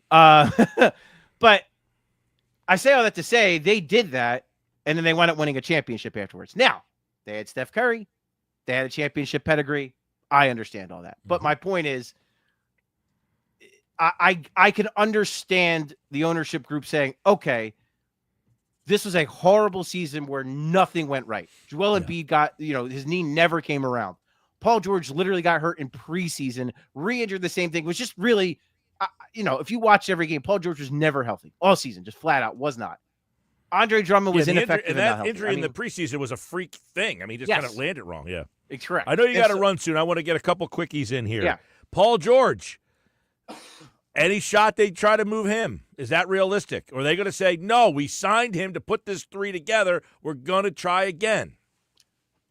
I think it's less about that and more about what I already talked about with Embiid. You're selling at the absolute lowest. And so unless a team, again, is convincing themselves, hey, maybe if we get Paul George in here and he's healthy, he can be that third piece, that missing guy, whatever, and you're getting actual value for him, then sure. But if you're just going to salary dump him and attach assets, that makes no sense to me. You're better off trying to squeeze out the last bit of whatever Paul George has left and trying to help you win games doing that than trading him. And to me, like this, and I'm just one guy, but like you hold on to those guys. But this is Tyrese Maxey's team now. This is Jared McCain's team now. This is Quentin Grimes' team now. Those guys need to understand that if they're not going to be healthy enough to play 60-something games, that they can't be the focal points anymore. These other guys have to be, and they have to do everything in their power to empower those guys and make them better. Is that what's going to happen? I don't know. But if I were, that's what I would look at it as. Joel, you're still, when you're healthy, you're still great. Paul, when you're healthy, you're still great. But you're not on the floor enough. And so when you're out, we need these other guys to really step up and be the guys. Maxey expected to be out for the rest of the season. 30 seconds you got left. Here we go. If the team was in contention, would Maxey be playing? Or is it legit? This depends on the level. Out? Depends on contention and what we're talking about. If it's a play-in contention, no, probably not.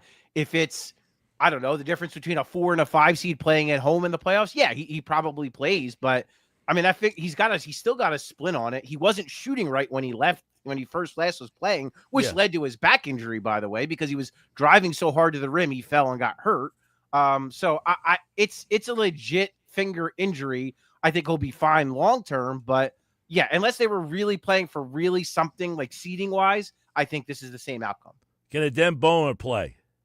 Yes. I like Dembona a lot. I think his development is maybe one of the more underrated aspects of this team, and I think he should have the inside track to be Joel Embiid's backup next year and start a ton of games personally. All right. Best movie role for Val Kilmer is? Oh, impossible to decide. I'm going to go Mad Mardigan from Willow, but that's... Whoa! Yeah, there's so many, though. Like, you could... I mean, anything. Doc Holliday. Go down the list. I mean, there's so many. What's Doc winning? Holliday was the winner yesterday. Of course. I mean, I can't. Jim Morrison, Iceman. I mean, the guy played so many. He played Batman for God's sake. Well, you said he was the best Batman. No. I said he was an underrated Batman. I didn't say he was the best Batman. Oh, okay. Underrated Batman. All right. Well, I know you got to go, man. Thanks. I left you 1 minute too long. It's all good, Mike. I appreciate you, man. Sorry. All right. Paul Hudrick, everybody. Liberty Ballers. Appreciate him. As always, he had a hard out at 3:45, and I went 1 minute too long. Maxey expected to be out the rest of the season with the finger, out since March 3rd. His agent said, now his agent's saying, you're not playing on this team. Come on. But I'm glad that Paul cleared that up to say that he's not playing because he's got a legitimate injury, okay? So that's at least somewhat whatever. You can do whatever you want with that. We don't need to see Maxey out there. You don't want to win games, including tonight's game against the Bucks, which you could hear right here on 97.3 ESPN. I'm Mike Gill. This is the Sports Bash. We have another qualifier. Let's see. We've got Paul in Pleasantville. Paul in Pleasantville will be there. He was there last year, he said, but he wasn't a qualifier. He just came out to hang out. Yeah, he came out there to be a part of the Sports Bash at Top Golf, and he's excited because this year he is a qualifier. I like that. Well, Paul, we'll see you there and all our qualifiers for this year's draft party. Listen for your chance for bonus opportunities. Could happen at any time. Keep listening to the Sports Bash on 97.3 ESPN.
All right, Phils win 3-1. They beat the Rockies today. Win goes to Walker. Save Alvarado. And a home run from Schwarber today. That's how they beat the Rockies. It's a sweep. Get out the brooms, baby. They beat the Rockies. JT Realmuto, 3 singles, a walk, couple steals, a run scored. They get that extra insurance run. They win at 3-1. Alvarado loaded the bases in the ninth, though. He got you a little nervous. Got you a little like, oh, no, here we go. Now they'll play the Dodgers tomorrow night. It'll be the first-place Phillies and the first-place Dodgers at Citizens Bank Park. Mike, add Paul George to the Sixers. Adding Paul George to the Sixers was like buying a Cadillac with 250,000 miles on it, accident history, and paying the price like it was a new car. Matt and Kate May. Not bad. It's a good analogy. How many miles does a Cadillac go for? Like, you could buy a car with 250, but it might still keep going. I mean, I would say a good Cadillac, if it's well maintained, should get you over 300. So does he have another 50,000 miles in him? Is he well maintained? I don't think so. Mad K-Man, good one, man. Mike, Embiid needs to hold himself accountable. Look at LeBron, whoever needed to hold him accountable. Not bad. I mean, still, I agree that the star player needs to be the star player. But there is something to say about the environment, the people around you. Are they helping you be the best version of yourself? Or are they enablers? Yeah, I don't want to be around an enabler. No question about it. Hey, we have bonus chances for you coming up on the Sports Bash. Keep listening for your chance. You might get a bonus chance to enter for this year's draft party. We've added a bunch of names, and your name could be next. Listen in the next hour for that cue to call for this year's Sports Bash Eagles draft party, where you can win overnight stay, Eagles Club Box tickets. When that sounder goes off, be quick to the phone. Get those dialing fingers ready. Get those text fingers ready. You can get a bonus chance next hour on the Sports Bash. I'm Mike Gill. Coming up, football at 4 with Adam Kaplan. We're going to look at the NFL draft from his eyes. His first official mock draft. We're going to look at the top 16 spots in the NFL draft from Adam's eyes. That's next. This is the Sports Bash on 97.3 ESPN.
Football at 4 is powered by the Inside the Birds podcast. It's brought to you by Bet365. Whatever the sport, whatever the moment, it's never ordinary at Bet365. We are officially in draft season. We're going to take a look at the first round of the NFL draft, and it's exactly 3 weeks away from today. Adam Kaplan from InsideTheBirds.com, the Inside the Birds podcast, which you can get on all podcasting platforms, and, of course, their Patreon and YouTube channel. Make sure you get all the content for draft season and, of course, Football at 4 right now with Adam Kaplan. Andrew will be on tomorrow. Adam flip-flops with him today. What's going on, buddy? How are you? Mike, I'm good, and I'm glad the Phillies were able to close that game out against the Rockies. It got kind of hairy in the top of the ninth, but they got the job done, and the Dodgers come into Philly for the weekend, man. I'm looking forward to that series. No question big about it. series. That's a first-place 7-0 Dodgers against the first-place 5-1 Phillies. And, of course, get a little NLCS vibes right there. But we got the draft vibes right now. We're giving away tickets for our draft party this year. We got a huge show that we're going to be doing draft night, and everybody's going to want to know what's going to happen. Are the Eagles going to be able to make moves? Well, some of the stuff that happens in front of them, Adam, might dictate that. Will a guy fall that they like? We're going to look at the first half of the draft today, and let's start at the top where the Tennessee Titans sit at the pick number 1. And a lot of murmurs about this, and as there always is. Is the team number 1 going to trade out of there? They got Will Levis in there. Do they like him enough? Or is it time already to turn the page on Levis? What are you thinking? All right, so, Mike, with the first pick here, see, here's the situation. You've got a coaching staff that inherited Will Levis last year, okay? Brian Callahan, it's pretty cool. His dad, Bill, is this offensive line coach, former O-line coach here for the Eagles under John Gruden. So Coach Callahan, who was once the head coach for a brief time of the Raiders, they have to have their quarterback. That's just the way I see it. You've got a brand new front office, and you've got 2 former general manager in that front office with the Titans. So, Mike, they need their own quarterback. They're going to do that here with Cam Ward, who it's kind of like a one quarterback tier. It's Cam more than everybody else at that position. All right, so Cam Ward, you like him as the best quarterback in this draft? Because I know a lot of people, I don't know if people are really in on Sanders as the number 1 overall pick, but he's a very recognizable name. We'll see where you like him, but you might like his teammate at number 2. Yeah, so the Browns here, Mike, yes, they need a future quarterback. They also could use an edge rusher here. They don't have to have an edge rusher. They're okay there, but remember the draft is always about the future. But it's also about the best. Who is the best player on the board, regardless of position? It's Travis Hunter, the corner/wide receiver from Colorado. He's an amazing football player. Super smart kid. Picks everything up well. Asks to do a lot. Does a lot. Great in the classroom. Just a great football player. That's the point here. And the Browns, by the way, are not very good at cornerback other than Denzel Ward, who's their star corner who gets hurt a lot. They need a corner for the future. We're going to go with Travis Hunter here. I know a lot of people think it's going to be Abdul Carter. I get that. It'll be either or, but we're going to go with Travis Hunter for the sake of this mock draft. We'll do another one in about 2 weeks, but we're going to go with Hunter here for the Browns. Well, that's one's really going to be interesting because is Cleveland ready to turn the page and go for their quarterback, or do they just take the best player available? So I think that pick will be very interesting at number 2. Love doing this stuff. Let's go to number 3, where the New York Giants, they need their quarterback, but they signed 2 this offseason. Does that mean they pass on 1 here? Again, the 2 quarterbacks they signed, Russell Wilson and Jameis Winston, on a 1-year deal, so it's clearly about the future. I would put it this way with Shedeur Sanders. If they take him, you would hope they believe he's actually as good as the 3rd slot. He's definitely going to go in the first round, okay? He's a talented quarterback. I struggled with this one. The Patriots, look, let's put it this way. The Patriots pick at 4, right? They need everything that's there other than quarterback. But with the Giants in front of them, if Travis Hunter's there, Travis Hunter's a better football player than Sanders. Again, Hunter went in our mock here. Hunter goes 2 to the Browns. We're going to go with Sanders. It's about the future. He won't have to play this season.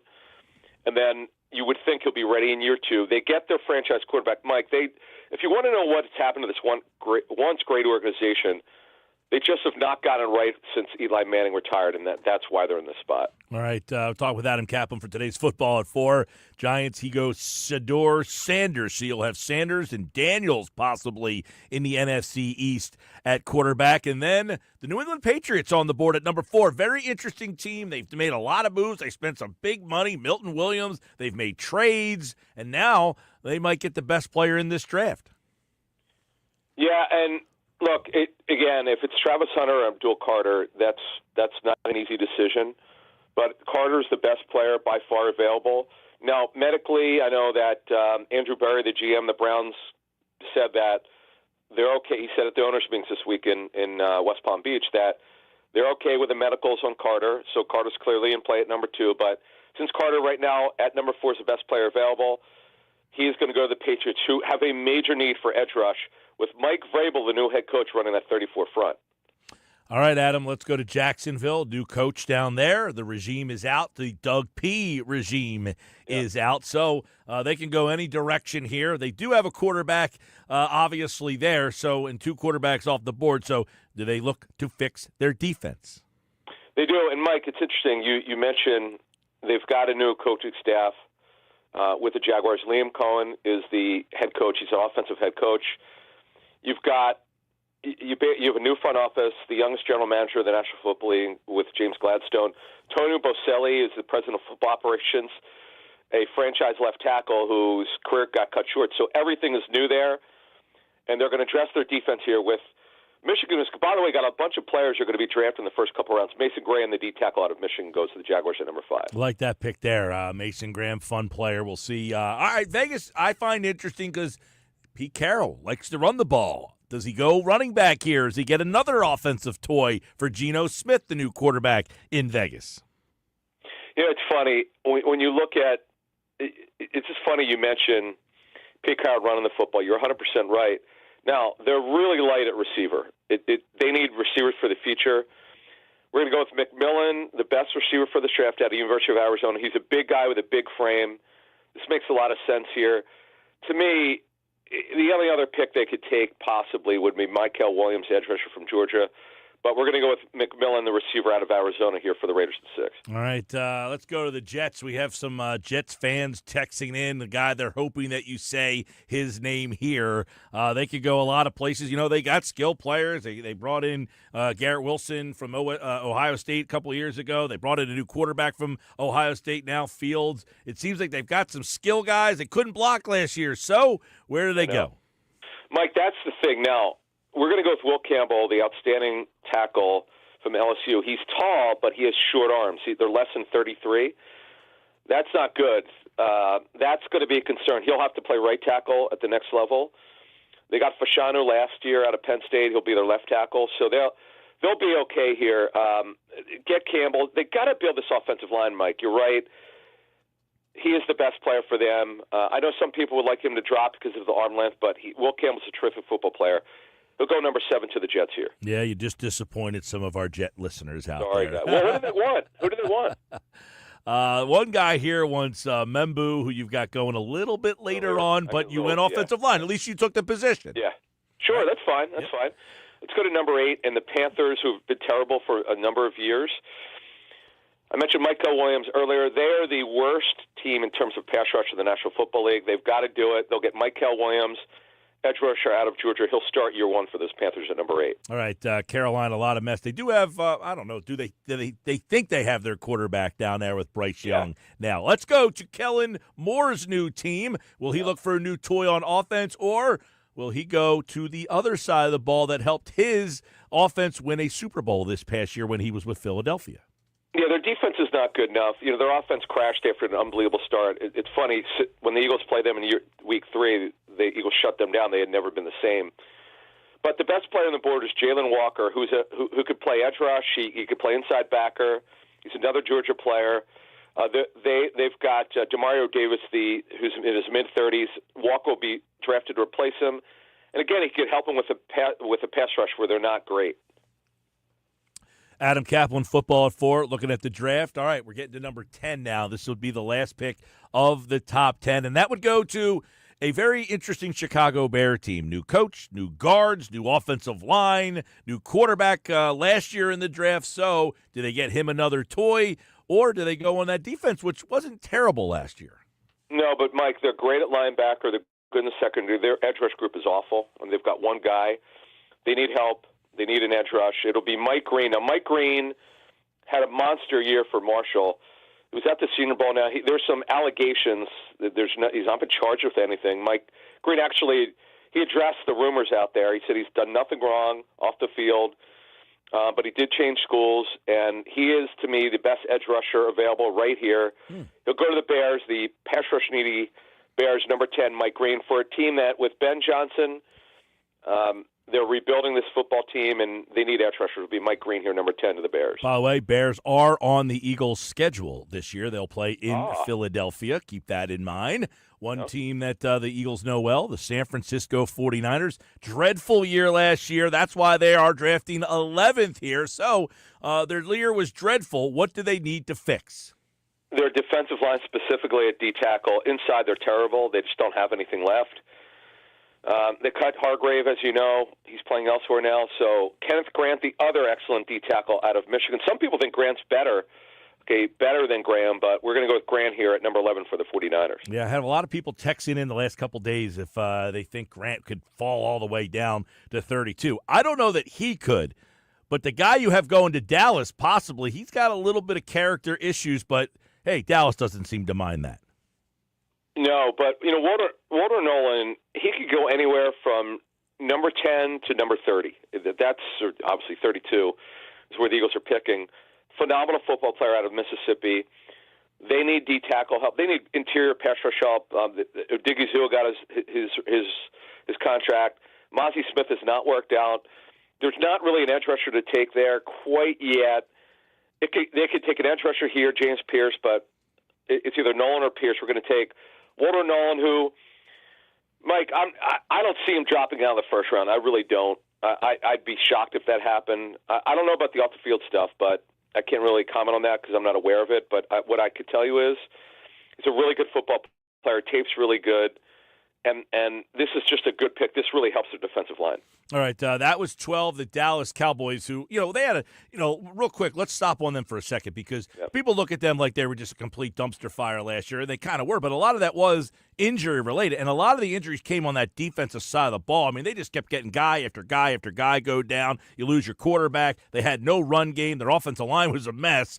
But this is a team that, I don't know, could they be a bounce-back candidate for you? They could. Now, I know some people want them to take a running back. I know, but they signed two. They seem to not want to invest a lot for the future at running back. Yeah, I mean, they could be the bounce-back candidate, but I don't – we got to get through the draft, but I don't see them winning a division. I just can't see it. The Eagles have a bet. Even with everything the Eagles lost, Mike, let's not forget, the skeleton of the roster is so good and young. That's the thing. Howie, as we know, when they won the Super Bowl in 2017, they tried to run it back for a couple of years. It didn't work. They've retooled this roster so well that at 32, if they shock us and stay there, they could go any way they want because they don't have to go with a D tackle at 32. Like they need one, then they'll add one, but they don't have to do it at 32. Adam Kaplan, Football at 4, and, of course, we're looking at the draft here. We are 3 weeks away. 3 weeks from today, the Eagles will pick 32. If they make that pick, we'll find out. But who's going 13? It's the Miami Dolphins, and, they've had some issues over the years. Staying healthy has been one of their problems, too, at the quarterback position, but keeping that quarterback upright. So you think that this is a spot to help them out? Yeah, and look, their offensive line's been such a disappointment for many, many years. They've tried some high draft picks, hasn't always worked. Didn't work out with left tackle.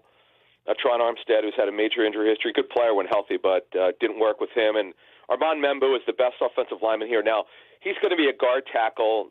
Teams have to figure out where they want to line him up, but he's a plug-and-play guy. You draft him, he starts year one. Armand Membu, the offensive line from Missouri, to the Dolphins at 13. Okay, let's go to Shane Steichen's crew, and obviously an offensive-minded guy. We haven't seen a lot of offensive weapons, a lot of wide receivers. You only think you have one off the board so far, no running backs, but could this be a skill player? Yeah, and boy, they've failed at tight end. tight end. Since Chris Ballard became the general manager in 2017, they've tried some high draft picks. Hasn't always worked. Didn't work out with left tackle. Didn't work with him. And Armand Membu, the offensive lineman from Missouri, to the Dolphins at 13. Okay, let's go to Shane Steichen's crew, and obviously an offensive-minded guy. We haven't seen a lot of offensive weapons, you know, a lot of wide receivers. You only think you have one off the board so far, no running backs, but could this be a skill player?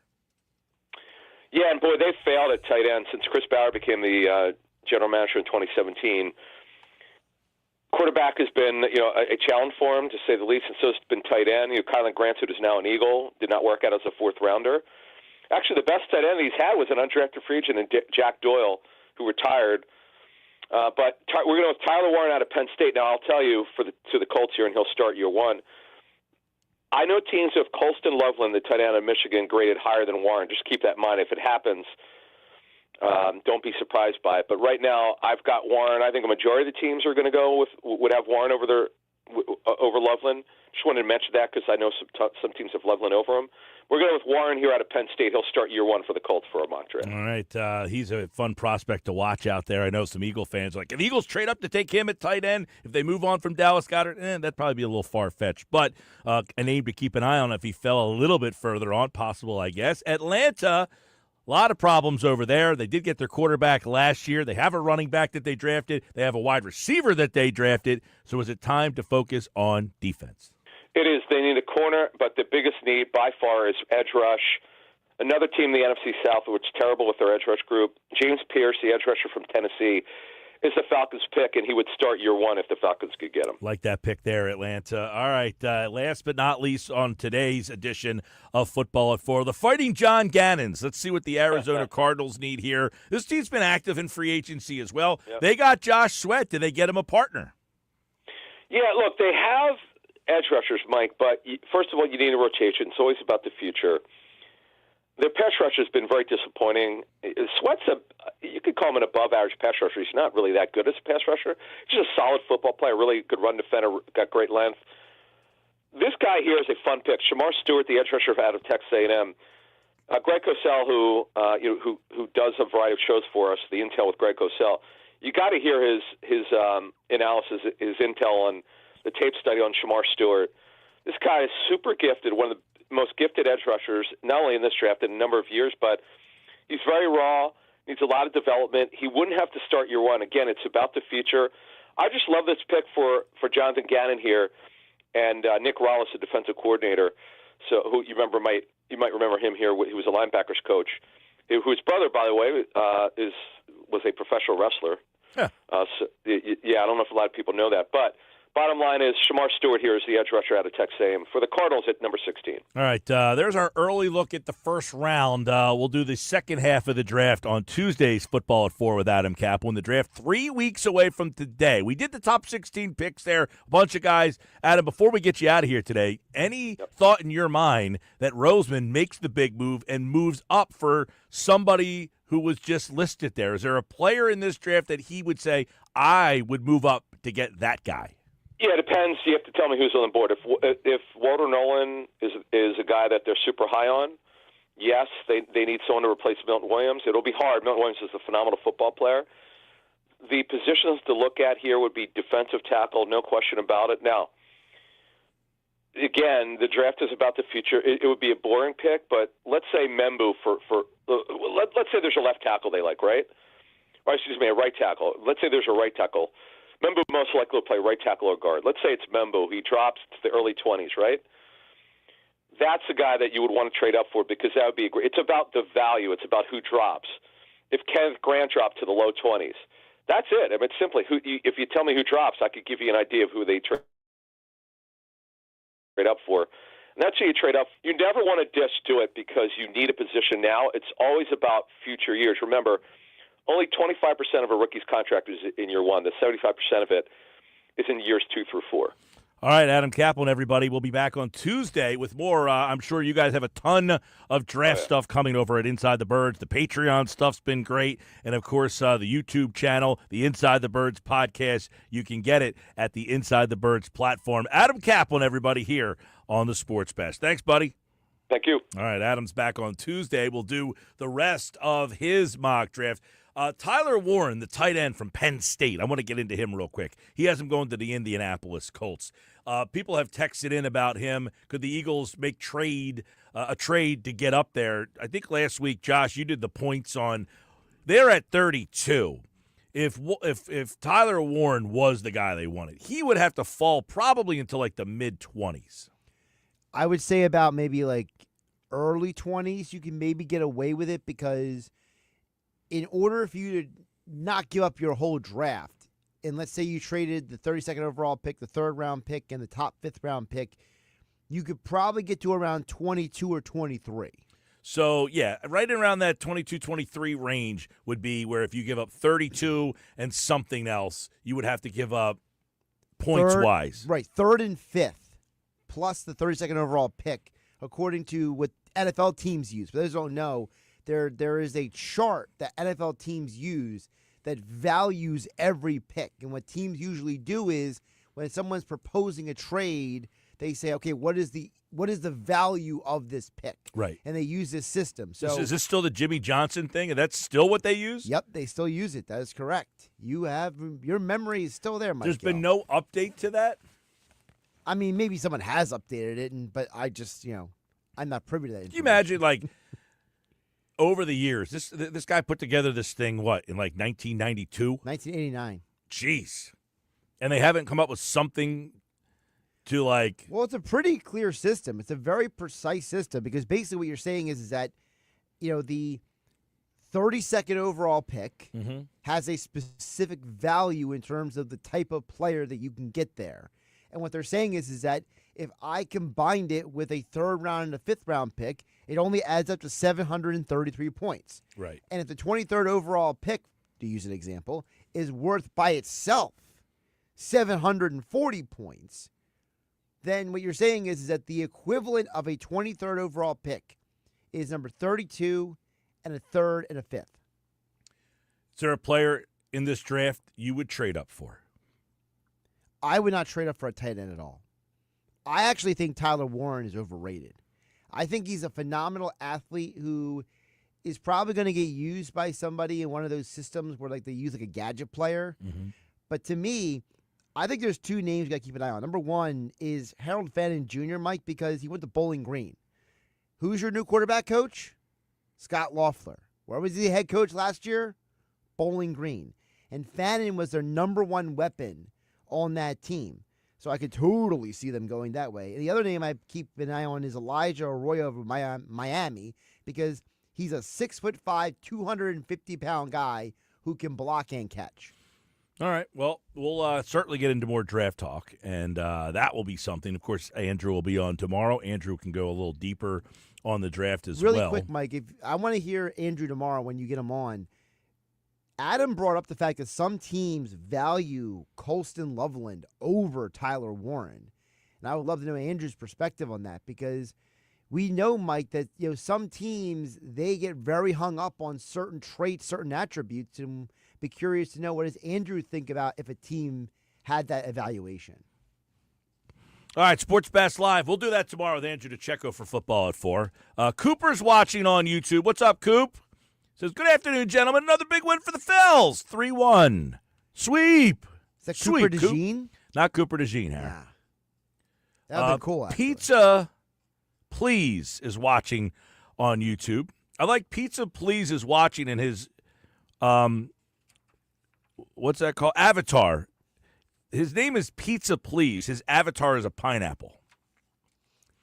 Do we assume he likes pineapple on his pizza? Maybe. Hawaiian style. Hey, Mike and Josh, should the Eagles take Jack Sawyer or Landon Jackson if they are on the board in the 2nd round?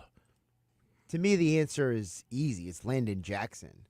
A lot of people like Sawyer because he's Ohio State. People know him. Won a national championship. Yeah. Had that play in the national championship game. Yeah, but to me, I think Landon Jackson is a more polished defensive lineman. Nuggets are up next.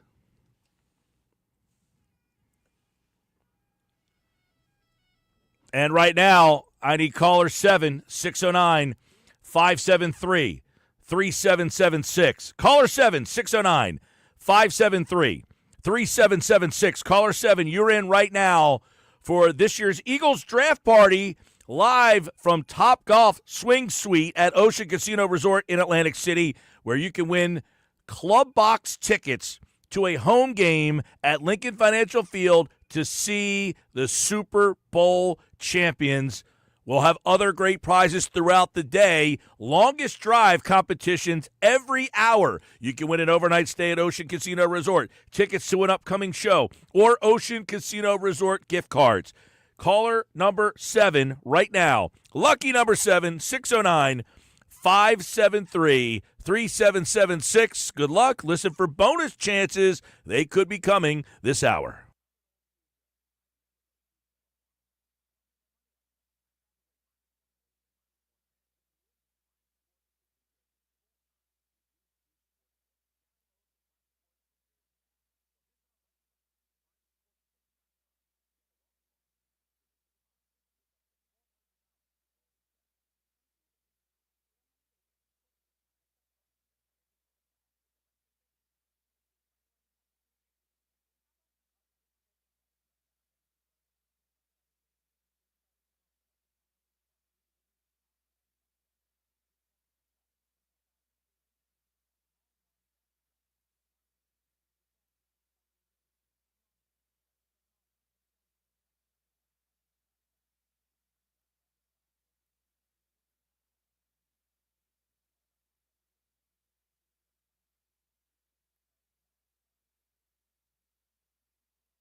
All right, 4:30 Sports Bash Live, 97.3 ESPN.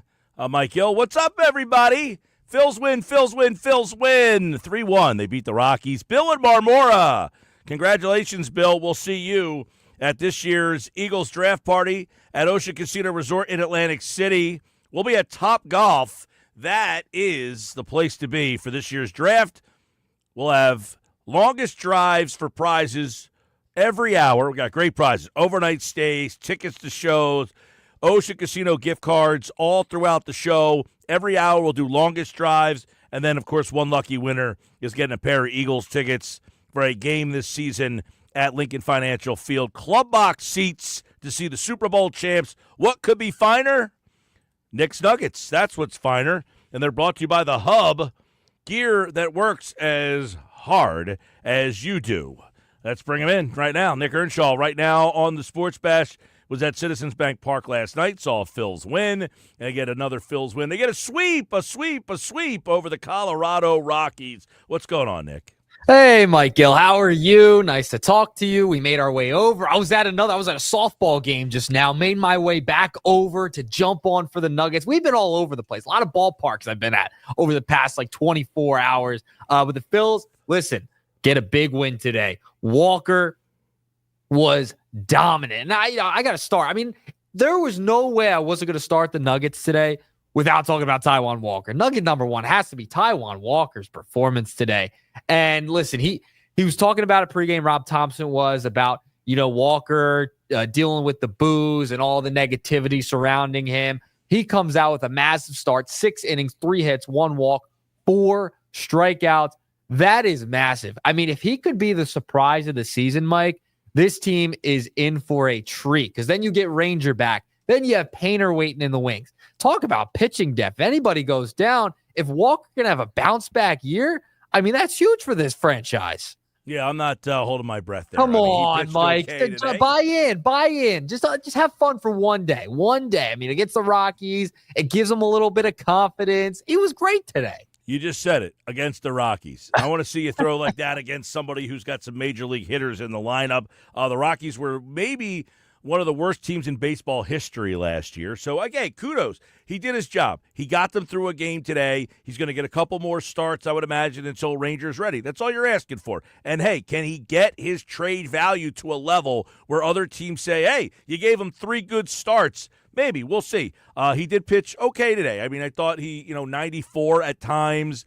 He certainly, gave up a double early. They got out of it on the, they threw the guy out stealing early in the game. Yeah, he had a good outing today. Let's see him consistent. I said this early in the show. Listen, in his first season here in June and July, he was the best pitcher on the staff. He saved their season in 2023. So if he can, stay consistent, fine. But I don't know that I'm feeling it. I don't know if he'll be consistent. You could have saved him for the Dodgers series. Now, if he pitched like that against the Dodgers, I mean, that would have been something. But it's against the Rockies. They get a win. It's during the day. Beautiful. I mean, listen, you're paying the guy a lot of money, all right? $18 million a year. It's a lot of money to be paying someone who's not going to be starting for you, right? So if you can get just a little bit out of him here early on in the season, right? Before he goes back to the pen, you bring Ranger back. That's all you can ask for at this point because he was so bad last year. Remember, and you mentioned it, he had that stretch where he was one of their best pitchers a couple years back for a couple of months. If you can get that for the first couple weeks here while Ranger's out, get some good starts out of him, it's not a scheduled loss as our favorite coach Doc Rivers used to say for the Sixers, then you're in a good position. And he was huge today. I'm not even sure I want this. You know what? The last thing I need is Philly fans clamoring for Taijuan Walker to stay in the rotation. No. It's not clamoring, but it's you can get a few good starts out of him. If you can have him get his confidence back and his velo, I know you love the word velo. If you can get that back up and stick around 94. Remember, last year was getting around 89 miles an hour, so his velo's back up. He's going to build his confidence back. That's not what I'm like saying. This is huge for him. I said the last thing I need is for him to pitch well, and then Phillies fans tell me they can't take him out of the rotation because he's pitching too good. No, I think you take him out of the rotation no matter what because he can revert back to Taijuan Walker of last year at any point. So you come back with Ranger, you get a couple of good starts out of him. Whoop-de-doo, good job. Taijuan, You did your job for us. Great. But it gives them depth in case anybody else were to go down. Like, all right, Taijuan, we can trust you, I guess, a little bit. We've gained a little bit of trust back.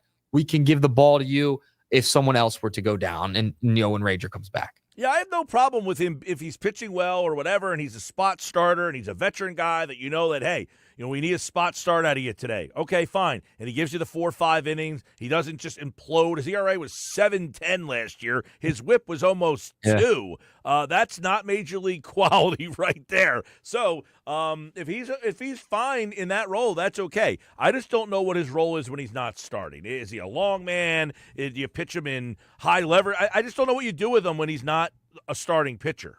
Well, you can find a role for him because if he's pitching well, you're going to want to get him on the mound maybe in like long relief roles. I don't know how many of those will be this year, but if you can get him in a relief role, that'd be huge, especially in the postseason. If you can utilize a Taijuan Walker to come in, get a shutdown inning, you could. Why? I know the first inning's usually bad by him. But you could try to you're paying him a lot of money. You got to get him involved. Was he on the playoff roster last year? No, he was not. But I'm saying, was he on the playoff roster the year before? What I'm saying is, I think he was. Yeah, he was on one of them at least. He was on one of the rosters. I think he was on one of the rosters at least at some point. One of them. But if you can get him back to some type of competency to use him for an inning, a spot here and there, I wouldn't mind that. You paid him a lot of money, and I don't think the Phillies would mind that. The year that he was actually decent, he did not pitch in the playoffs. 2023, when he had that good run in June and July, he did not pitch in the playoffs. They passed over him in the playoffs, which is why he was all, not happy because they never used him in the playoffs. He didn't make the playoff roster last year either. So I think they've told you all you need to know about their confidence level, regardless of what he does in this season. Look, he is so far down the depth chart of pitchers that to even bring him up, I'm not going to fall into this trap of being like, whoa, he pitched well against the Rockies. Let me get excited. He's going to have to do a lot. Exactly, it's one game. He's going to have to do a lot more than this to say, hey, I am now buying into Taijuan Walker. One game, not enough. This is the guy, again, I talked about this earlier. The guy who hits 2 home runs the first week of the season, and then everybody on the waiver wire in fantasy baseball picks that guy up, and he ends the season with 5 homers. Listen, it could be the Taijuan Walker bounce back, and I'm just going to – I'm not on board yet. I'm not either, but I know you're definitely not on board. If he has that bounce back season, I'm going to remember this day, Mike. I'm going to remember it. I'm going to remember it. But who knows? He had a great start today. We need consistency out of him if he wants to continue to be on this roster. And I've said he was the best pitcher they had for 2 months of the season. So I'm not hating on the guy, but last year a 7.10 ERA with a 1.89 whip. I mean, come on, the proof is in the pudding. One start against the worst team in the history of baseball is not going to change my mind. I'm sorry. One day. Just give him one day. Give him a little praise one day. He was great today. Maybe he can build off it. We'll find out when Ranger comes back. All right, let's move along. Nugget number 2, another guy who's back in the spot he belongs in. Kyle Schwarber had a big day. He had a massive home run. I mean, that might have been one of the longest home runs I've ever seen at Citizens Bank Park. That thing could have kept flying.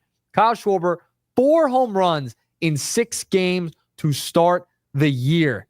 I mean, he has been on an absolute tear. He got the scoring going last night. Guy's been hot. You can put him in the leadoff spot. You can put him in the 4-hole. The guy's just been on a tear to start the year. And, it's very interesting because he's in a contract year. Starting off strong. If he can have a big year, he's going to get himself paid. I don't know how you can let a Kyle Schwarber walk. The guy's still mashing the baseball. I think you need his veteran leadership in that locker room. Listen, Schwarber off to a massive, massive start, Mike. I tweeted this out 30 minutes ago. Schwarber's a free agent at the end of the year. Mm-hmm. I'm jumping in on MVP at plus 10,000. Oh, plus 10? He has the same odds as Alec Boehm. Oh, man. Plus 10,000 for – look, I can't believe we haven't talked a lot about this or nobody's really brought it up. The fact that he's in a contract year, what that will mean for him, he might be saying, I want to get paid. I got one more chance to make a big contract. I want it right now. I want to put on a display this year. He's hitting for power. He's hitting for average. I mean, he's got 4 homers already. He's hitting over 350. So, listen, again, I'm not going to go down the road of, hey, I'm not going to say you're going to hit 70 home runs and hit 350 all year. But keep in mind, he is a free agent, so he has a little extra of incentive to try to have the biggest season that he has ever had. And I wouldn't be shocked. So plus 10,000, ring the bell for Schwarber as MVP. You know, I may need to get in on that because, I mean, the guy's just, he's been mashing the baseball. And he's not using a torpedo bat either, by the way. He's no torpedo bat for Schwarber. The guy is just ultimate power. The guy's a ball player. I mean, to say the least, guy is a absolute ball player. And by the way, got a question off the topper last night. I mean, Nicky press conference last night. We showed up, had a great time. I asked Topper about Turner in the leadoff spot. I didn't ask about Schwarber, nothing. Okay. He brought up he liked Schwarber batting against the lefty last night. He liked his at-bats. Just saying. I don't know what that has to do with him hitting the leadoff spot. Against lefties, maybe you put Schwarber back. If you feel comfortable with him against lefties, you put Schwarber back in the leadoff spot. It's not that he's not comfortable. There's nobody ever said he's not comfortable with him against lefties. That was never the reason. It was more to get Turner in the top spot and find a way to get Schwarber moved down so that he has some guys in the lineup. I think Turner had an RBI last night, too. What are we doing here? He had 3 hits last night. Just saying. He had 3 hits last night. He had 3 hits out of the leadoff spot last night. Today, you put him back into the spot where he's less comfortable. Not the same. I don't know. Listen, they can go back and forth. I mean, it doesn't matter. You put Schwarber wherever. He's just going to match the baseball. We had Alex Faust on earlier today. By the way, Turner today was 1 for 4 in the 2-hole. Schwarber in the leadoff spot, just 1 for 5. Who knows? Maybe if he was hitting 4th, he would have been 3 for 5. Maybe he has a couple bombs. I don't know. But we had Alex Faust on earlier today, and I asked him about flipping the leadoff guys. He said, I just did the Yankees-Arizona game. There's an example of a team. He said they do it all the time. One game they got Marte hitting leadoff. The other game they got Carroll hitting leadoff. And he said they seems to work for them. Yeah, I think they're going to do that. I think they're going to go back and forth between Turner at the leadoff spot, Schwarber in the leadoff hole. I think they'll be okay. But it's the thing about Turner. Like he doesn't seem as comfortable in that 2-hole. Seems much more comfortable in the leadoff spot. But Schwarber's a nice leadoff piece too, so you can go back and forth. You can mix and match, and you're still going to win games. Now, granted, it's against the Rockies. Play the Nationals to start the year. The Dodgers, let's see, against a really good pitching staff in Los Angeles. They come into town this weekend. I'll be down there at the ballpark tomorrow. That's going to be fascinating to see the back and forth going from Turner to Schwarber in the leadoff spot. In this series, it will be Schwarber the whole time because you were seeing right-handers. It's going to be all right-handers because Yamamoto tomorrow, right? is tomorrow. Yep. Who's the new guy they got? The other Japanese pitcher. Sasaki is on Saturday, and Glasnow is on Sunday. All right. There it is. One of our great listeners, Jeff in Ocean City, he jumped right in. Kyle Schwarber plus 12,000 he got. Oh, he threw man. a quick little Finsky down to win 605. Ring the bell for Jeff. Listen, I'm all in on the Kyle Schwarber MVP. I love that he set the bet ticket to me, too. That's great. On the text board, too. So if you're watching on the X platform at Mike Gill's show, I mean, Jeff sending in the ticket. That is awesome. I gotta pull up my ticket a little later today. I'll send it into the text board. Play during Nuggets tomorrow or something. I'll tweet it out too. Hey, Jeff went with 5. I think I'm going to throw a little 10 spot down. I want to double my money up on that one. Maybe I'll go 15 then. I'll go above all you. I'll go 15. All right for the Schwarber MVP. I'm still jumping in on Christopher Sanchez. He's like plus 2,000 for Cy Young. That was a popular one to start the year. The Sanchez, everyone liked he upped the velo in the I'm gonna say velo all the time because I know it aggravates you, Mike. I'm gonna say velo. His velo went up during the spring training. People were like, all right, maybe it's Christopher Sanchez, Cy Young, get in early. That was a popular one too. I'm in on the Schwarber one though. I mean, the guy, this guy's playing like he's in June here in March and April. You love to see that. He's never in his career 6 games to start the year, never hit this many home runs. I mean, he's on a pace right now. Yeah. By the way, also, we're talking about guys off the hot starts. So one of my fantasy draft choices, Christian Campbell, is off to a historic start of the season, right? 417, 500 on base, 6 extra base hits. I mean, guys, unbelievable. Should I throw some money down on him? Or is he one of those guys you hit on the waiver wire and then you look back and say he hit 200 after starting the season at 417? Is he Edmundo Sosa for the Red Sox? I would say he's the latter. I would say he's probably the latter. I'd say he's probably the latter. We'll see. I don't. All Like, right, I don't think that's it'll a be prime bad. example of not getting too excited the first week of the season. That's all. I know. It's really early. He is It's on my still early. fantasy team, though. He's sitting on the bench. Fantasy baseball is so long. It's such a long season. Do you ever tune out? Just like for, a real couple baseball. weeks? Very long. I know. Do you ever tune out? Like if you're doing a fantasy baseball league, I didn't do one this year. I need to get back into it. I want to do fantasy baseball again. I got to find a league, You but can get in our league. all right, next year I'll jump in. I'll jump in next year for your league. But like, do you ever like zone out like during the season? Because I know people like they're like, yeah, I'm all in. I'll do it. Because like that was the problem I had with a few of my leagues. Guys would be in beginning of the year, first like month or two, and then they zone out. And they don't set their lineups, and that's no fun.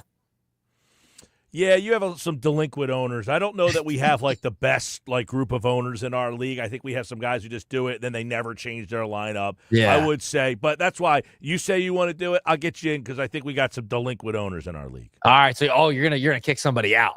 I feel a little bad. I feel a little bad kicking out their team. How long have they been in the league? Like if this league's been going for a while, I'm gonna feel a little some type of way. I'm sure they will too.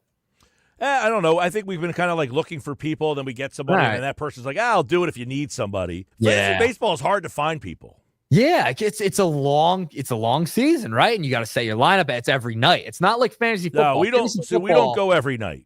Oh, how's yours work?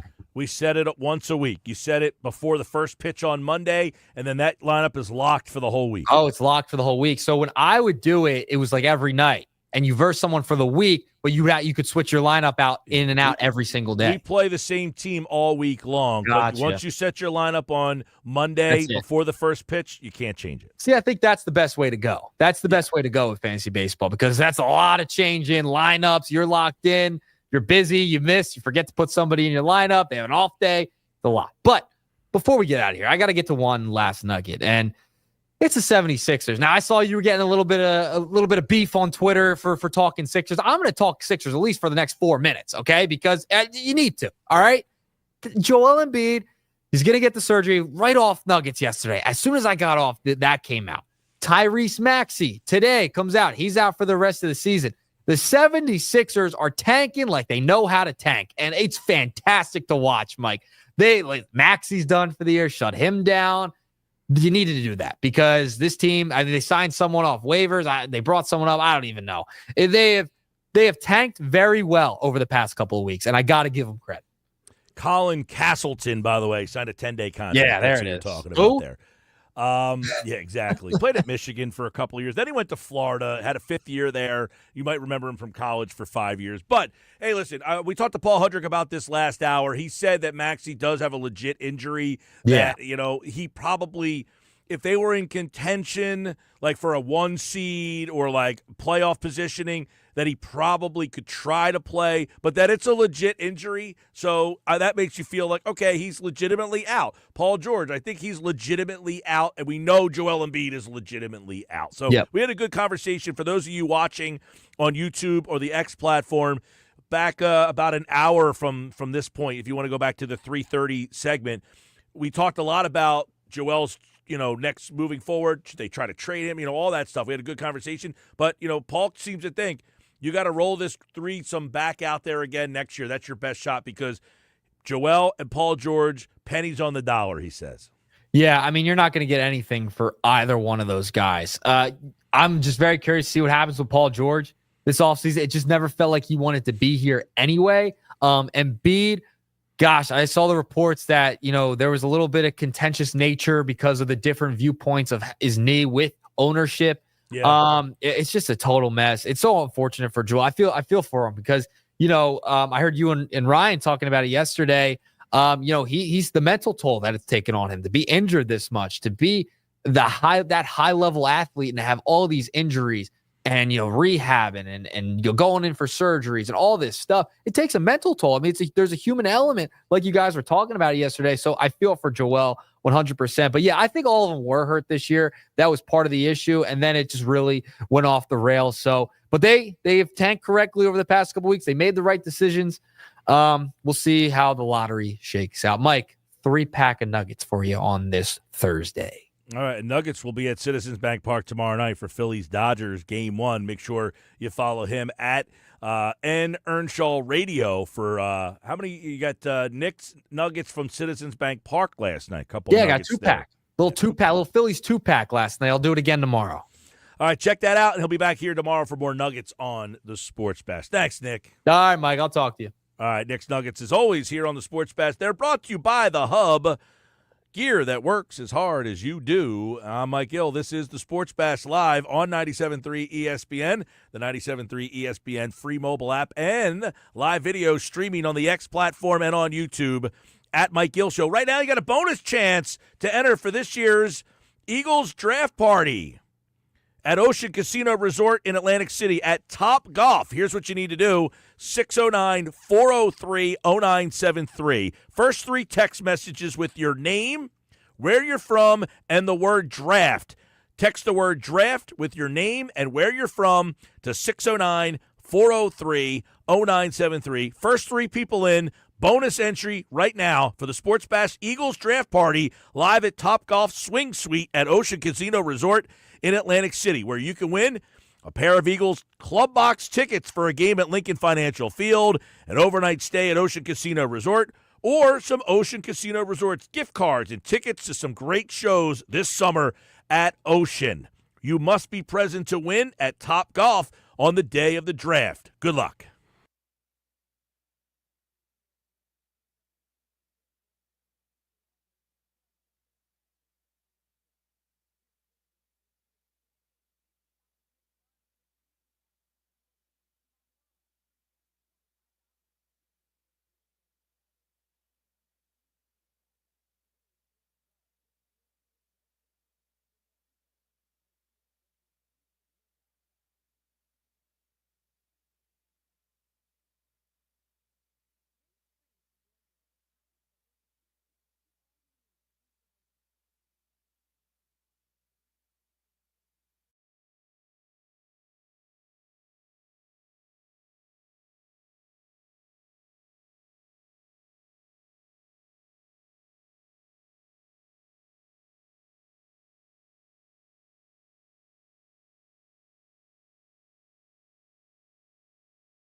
All right, 3 o'clock, Sports Bash Live, 97.3 ESPN. Mike Gill with you till the top of the hour. We got another hour to go. It's a good one, Rye or Cy. We got a lot of things we're going to be debating on today. Looking forward to it. Phil's win. Can you get Sosa more time? Do you need to get Sosa more time? Is that imperative? Phil's win anyway. No Sosa needed.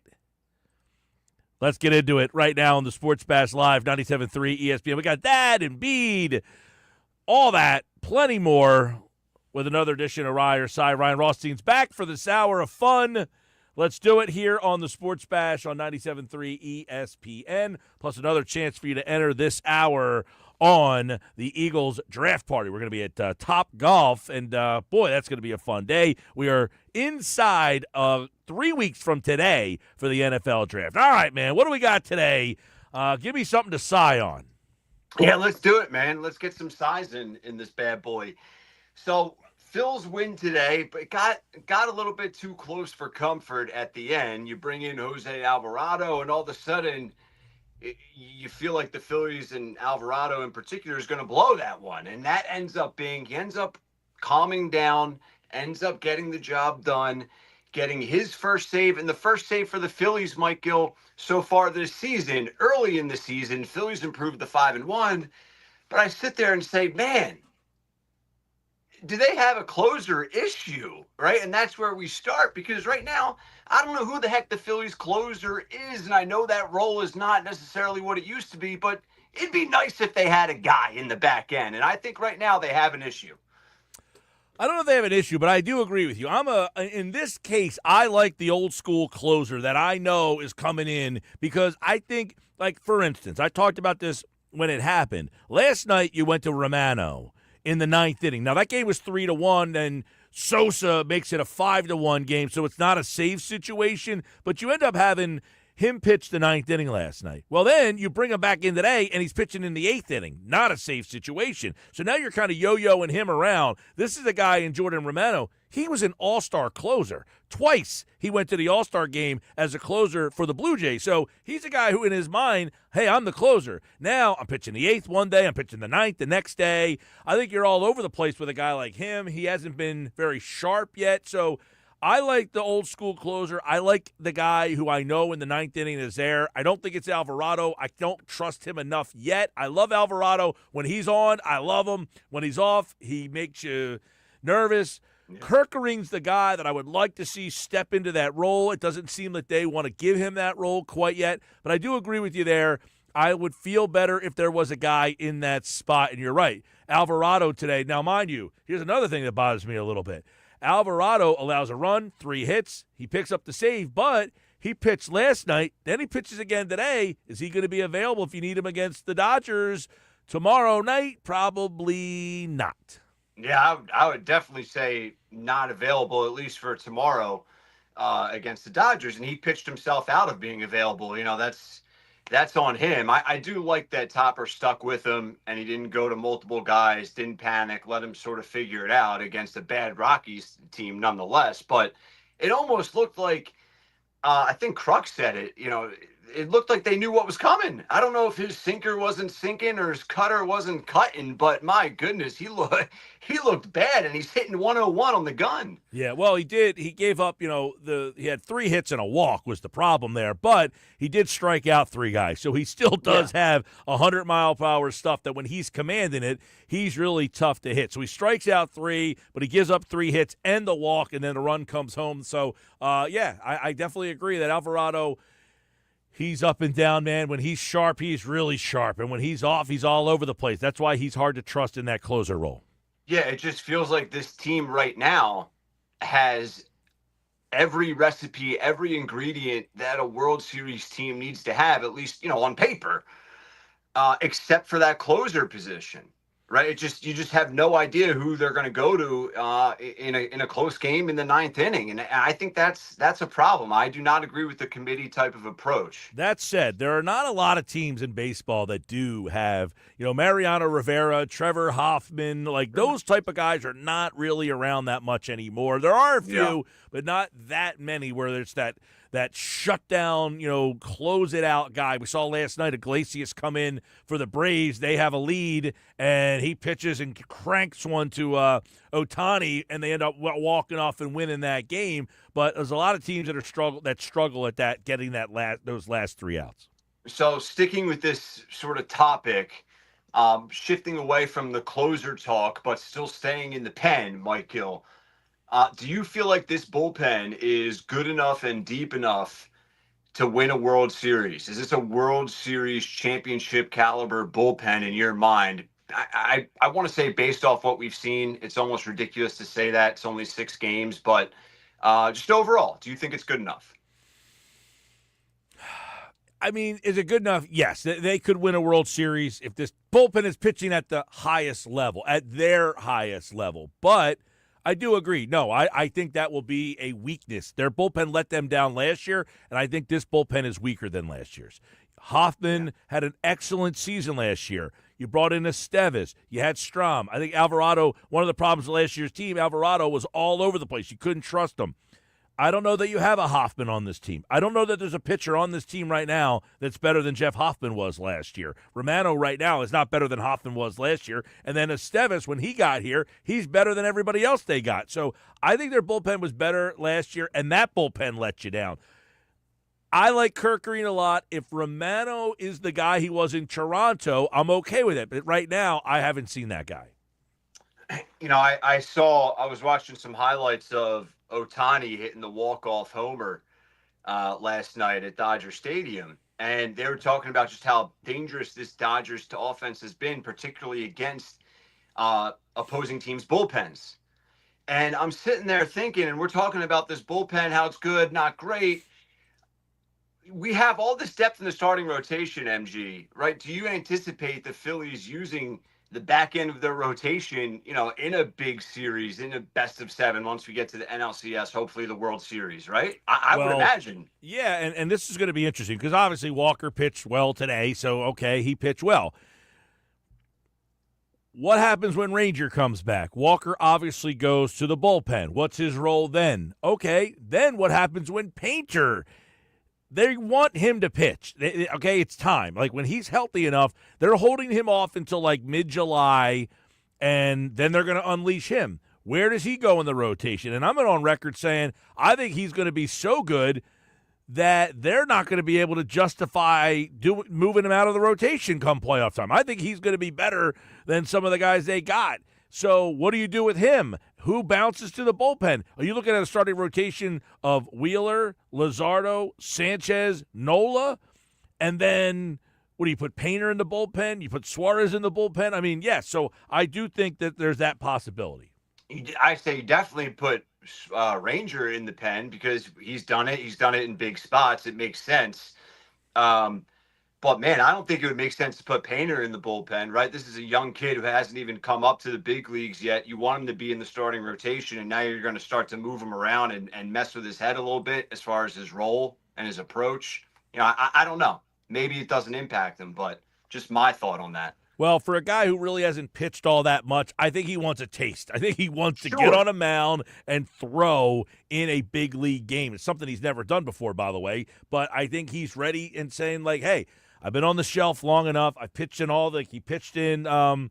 he pitched in the Arizona Fall League this year. By the way, he was the quote-unquote Cy Young of the Arizona Fall League. You know, he's pitched on the side field in spring training. He did not pitch in actual Grapefruit League games, but he did pitch on the side field, and they're holding him out for as long as they can. They are trying to be extra, extra cautious with him.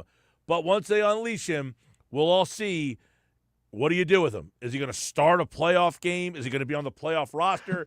What's his role? Is he a bullpen guy? I think that's going to be something that's going to be very interesting as as this season materializes. Yeah, but I would say overall, before we transition to what's on deck, it's a good thing. I mean, you have a 7-man rotation right now, essentially. That's assuming Painter and when Ranger Suarez comes back. So now you have those 2 guys that you can throw into the bullpen, and close, be a part of closing those big-time games, right? So overall, it's a good thing. Hey, listen, more talent, more arms, definitely a good thing. You can never have a abundance of arms. You can always say, hey, we can find great arms. Look, one of the things that a lot of these teams do when they need them is they put a starter to close a game. Maybe Painter is the closer at some point this season. Who knows? I'm just very intrigued by how they deploy him, and then if he excels, how do they make the decision on what to do with him? So sticking in this realm of discussion here, did you see ESPN release their top 100 baseball players for this year? Yesterday, I believe it was. And all five, there was a ton of Phillies up and down this 100 player list. All five of the starters for the Phillies pitching staff right now made this list, Mike Gill. What are your thoughts on that? I mean, I don't know. I'm a little bit surprised to see the entire starting rotation make this list. I think that's a little bit overkill. I sigh a little bit at that. What about you? Yeah, I mean, you tell me Ranger Suarez is one of the top 100 players in all of baseball. Jesus Luzardo, who was hurt most of last season. Sanchez at 79? I agree with you. I think Sanchez is far-fetched because he hasn't proved it enough. If he does it again this year, now you're talking about one of the premier pitchers in baseball. If he has another season this year like he did last year, but to say he's one of the 100 best players in all of baseball, now I will say this: if you're going into the season saying you think he's going to end up there, that's a different story. I don't know. Are they basing this off of last year or basing this off of your career or what? I mean, I don't think it's based off of predicting how it's going to be. I think it's just how they're evaluating talent to this point. Gotcha. That's how I interpret it. I mean, they have Christopher Sanchez 79th. They have Kyle Schwarber 81st. Jeez. I mean, right now, by the way, I tweeted this out earlier. I'm going to say it again.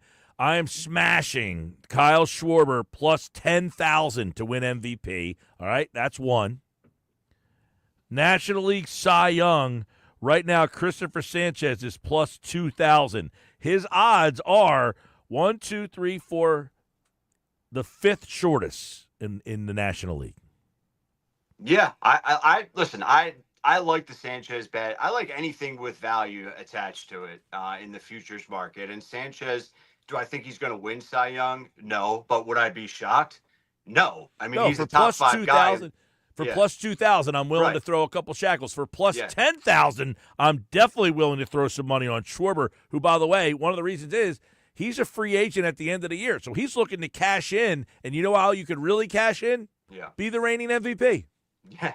No, absolutely. And you know those guys produce in contract money-making type of years. So, yeah, I think that's a great bet. Trey Turner was the popular bet in this offseason. Not personally for me, but I saw Trey Turner – a very popular bet. I don't know what his current odds are to win NL MVP, but well, Schwarber and Bohms are exactly the same.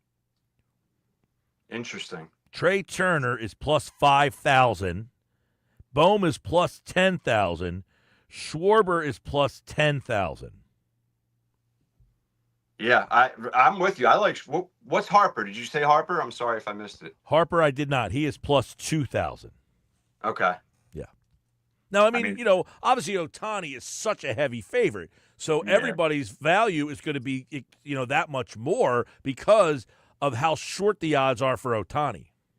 Yeah, but, it's baseball. It's such a long season. It's such a grind, right? The chances of Ohtani missing significant time enough to bump him out of contention is more than reasonable. So you have to look at all those next tier guys that the Phillies have in that category. I agree, but if I'm taking a shot on someone, it's going to be Schwarber at plus 10,000. I like it. I like the Sanchez bet too. You can bet Sanchez a little bit, and then you can also go heavy on Wheeler. I still like Wheeler as a front runner type of a bet. So there's options for the Phils. Yep. If you want the front runner, go Wheeler. If you want the long shot, go Sanchez. Yeah, and Wheeler's a good price. It's not like it's minus 200. I mean, last time I checked, it was like 6-1, 7-1. Yeah, he is the second shortest odds at plus 500, but Skeens right now is like Ohtani. He is so far and away the favorite at plus 165. Chris Sale, by the way, plus 1,600. He's had 2 meh starts to start the season. 2 meh. Yeah, interesting. The Phillies obviously have a lot of guys on that odds boards in the betting market in the futures market. So, all right, we touched on a lot of Phillies topics. I'm trying to think if there was anything else that I wanted to hit on, but we sort of we touched on a lot that I wanted to get to. Do you want to transition to? I have some Sixers topics of conversation we can hit on. I do want to get into this, about the Phillies offense, and yesterday you were talking about Sosa, and the offense has struggled and has been part of the problem. If you were saying what's the biggest problem this team has had, it's probably been the offense's inability, in the playoffs to come up in big spots. They have failed this team a lot. But with the pitching better this year, as strong as it is, does the offense not matter as much? Yeah. I still say the same thing with the Phillies offense. They cannot go ice cold in these big moments. They have to hold up their end of the bargain. The pitching did not. The bullpen let them down last year at times, but they still could have won that series if their offense showed up at all. Right, and that it's like, listen, we understand pitching wins championships. How important pitching is. No one's disputing that, but I look at today as an example, and it's why I wanted to get into this topic, because today the offense left a lot out there, man. Like only 2 extra base hits against a bad Colorado Rockies team at home, right? And then you almost lose it in the 9th with Alvarado. Not really a huge lead there, right? So the offense needs to produce. I don't care if you have 8 guys in the starting rotation, right? Like it doesn't even matter to me. Here's what I want to ask, okay? You were talking about Sosa yesterday. Everybody is, why isn't Sosa in the lineup today? They won the game today with no Sosa in the lineup. We're acting like Sosa, and I'm fine with Sosa not being in the lineup today. I know people's like, he's hot, he's hitting 600. How do you not play him today? I think the Phillies, though, have to come to terms with the team gets a little spark when he plays. How do I get him meaningful playing time? So I guess the question has to come down to this. Are the Phillies willing to just flat out say, we have a platoon at second base?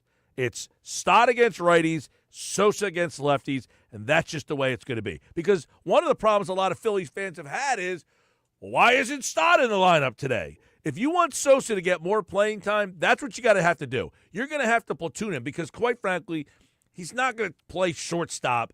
Once every 2 weeks he'll play short to give Turner a day off. Yeah. He's going to play third base maybe once every other week to give Bohm a day off. But if you want to get him some regular playing time, you're just going to have to come to terms with, I think if you're the Phillies, that the way to get Sosa in the lineup somewhat regularly is he's got to be a strict platoon with Bryson Stott. Are the Phillies fans ready to say that Bryson Stott is a platoon player? Yeah, well, I think the answer to that question is no, but the bigger part of that question is, are the Phillies actually willing to possibly entertain that question and that idea? I say no. I think it's idiotic, borderline idiotic, right? I'll compare it to a basketball analogy, right? Like if your 6th or 7th man's coming off the bench and playing excellent ball for you, giving you great minutes, scoring, defending, getting steals, timely, whatever, assists, diving on the floor. Fans are like, man, maybe throw him in the starting lineup, maybe up his minutes from 18 to 28. But then all of a sudden, their production is not the same and their impact changes and their impact on these games goes down. So I think Sosa is maximizing his role right now for me. Well, it's funny because weren't you the one yesterday saying they got to give him more playing time? Yeah, well, I said, listen, when he's hot right now, especially when you have him in for an injury like they had with Turner, I was like, might as well leave him in out of 162. But I think when it's all said and done and you're asking me who's your starters, right, I don't think Sosa's in that conversation or in that answer, and I don't think you should platoon him and split time with Stott. So he's a meaningful piece on this team, but I don't think he's a starter. That's my point. See, I can respect that. I don't have any problem if they said, hey, you're going to platoon. You're just platooning because that gives him regular bats. It maximizes your lineup. I don't think Stott is so good that he has to hit against left-handed pitching. No. And Sosa does give you the spark. And then you can always change your mind and go back to Stott and say, okay, we tried Sosa. Now he's hitting 230. Didn't work. Now Stott's back. I mean, I don't mind put it this way. I don't view a platoon as a negative thing. Here's the one problem, too. Marsh against lefties is a problem. The problem, too, is this. He was up today in the 6th inning against a lefty. You can't hit for him in that spot with a runner on base they had today, too. I think it was a runner on third, and he actually had a decent at-bat. He fouled a couple pitches off. He ended up walking. But you can't hit for him in that spot because what ends up happening is you burn 2 players in one move. And that's one of the issues they have with the platoon system that they have as it's set up right now. Because Rojas is not a guy you're going to use to pinch hit. He's just not a good enough hitter to use him to pinch hit. Now, if he's in the lineup. Pinch run, maybe. Pinch run, maybe. But here's the problem. Let's say they hit Sosa in that spot today. Now you have to take Sosa out of the game to put Rojas in center field. You've now burned 2 players just by hitting for Marsh. Yeah, I mean, it doesn't make sense. I mean, I don't know if you saw this stat today, though, right? Like, we've talked a lot about Marsh and these guys that are in the bottom of the lineup. The Phillies 7, 8, and 9 hitters have the best average right now in all of Major League Baseball. They're hitting 383. Yeah. So like Marsh is, they're all producing. They're all playing excellent baseball right now. I mean, so I think we're almost trying to create a problem right now that doesn't even exist. Yeah, it's funny we say that because the whole narrative was you want Schwarber in the 4-hole to get more guys on base, and now you got the bottom of the order on base most of the time. If he was hitting leadoff, now he has been hitting leadoff for the most part. And he hit a bomb today, by the way. That thing still hasn't landed. My goodness. All right, Sports Bash Live, 97.3 ESPN, 97.3ESPN.com, the free mobile app powered by First Bank of Sea Isle City, and streaming live video on the X platform and on YouTube at Mike Gill Show. Follow along, subscribe, hit the like button. Phil's win today, 3-1. When we come back, we'll get into some more Ryer side topics on the Sixers today. Is it time for more Sosa? Let us know. 609-403-0973. Andrew in Summers Point says, Sosa in center. I will not miss March striking out. Yeah, I don't know that they feel comfortable enough to play Sosa in center field yet, Andrew. But maybe. We'll see. That could be something that materializes as this season goes on. We'll come back with another segment next here on the Sports Bash on 97.3 ESPN. But first, I need caller number 7 right now, 609-573-3776, 609-573-3776. Caller number 7. This is your chance to enter for this year's Eagles draft party with our friends at Ocean Casino Resort. We're going to be at Top Golf in Atlantic City, where you can win a pair of Eagles Club Box tickets for a game to see the Super Bowl champions at Lincoln Financial Field. You can win an overnight stay at Ocean Casino Resorts with our long drive competition at Top Golf. Plus, we'll have other great prizes every hour. Long drive contest to win prizes, plus the grand prize, a pair of Club Box seats to see the Eagles at the Linc this season. It is our Eagles draft party live at Top Golf Swing Suite at Ocean Casino Resort in Atlantic City. You must be present to win on Thursday, April 24th. Caller 7. Good luck.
All right, got another qualifier. It's Renee in Selbyville, Delaware. We hope to see you, Renee, at the big old draft party. You have a chance now to win Eagles Club Box tickets.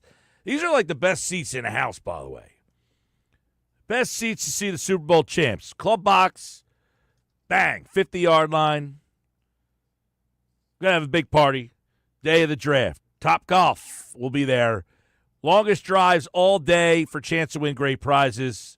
Sports Bass live on location. All right, we got another segment of Ryer's Side. Did you hear the Marcus Morris today? He was laying the thunder down today on First Take.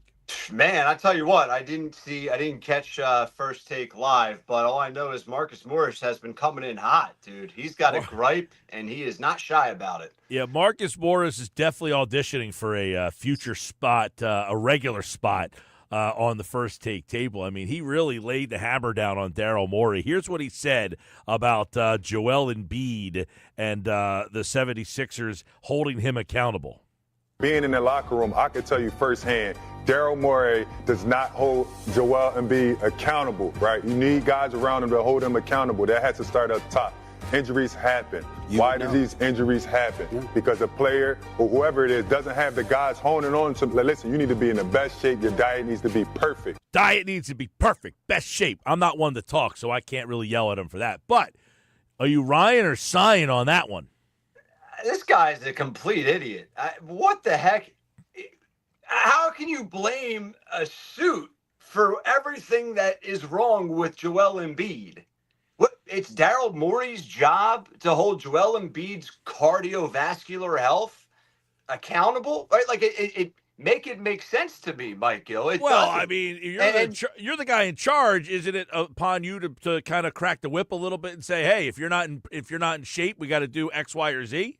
Wouldn't that be? I mean, if it's anyone else's fault besides Joel's, which it is. Oh, listen, it's the Joel, coach. You would want to be you want the player, the star player, to not need someone to tell him to be great. That's what makes a great player great, is they don't need someone to hold them accountable. Period.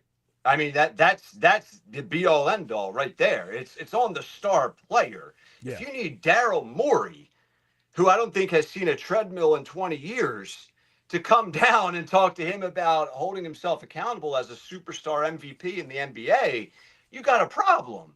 And let's not forget here, Daryl Morey just arrived. This isn't a new issue with Joel Embiid. Well, Daryl Morey's been here since 2000. 2000? 2020, I'm sorry, 2020.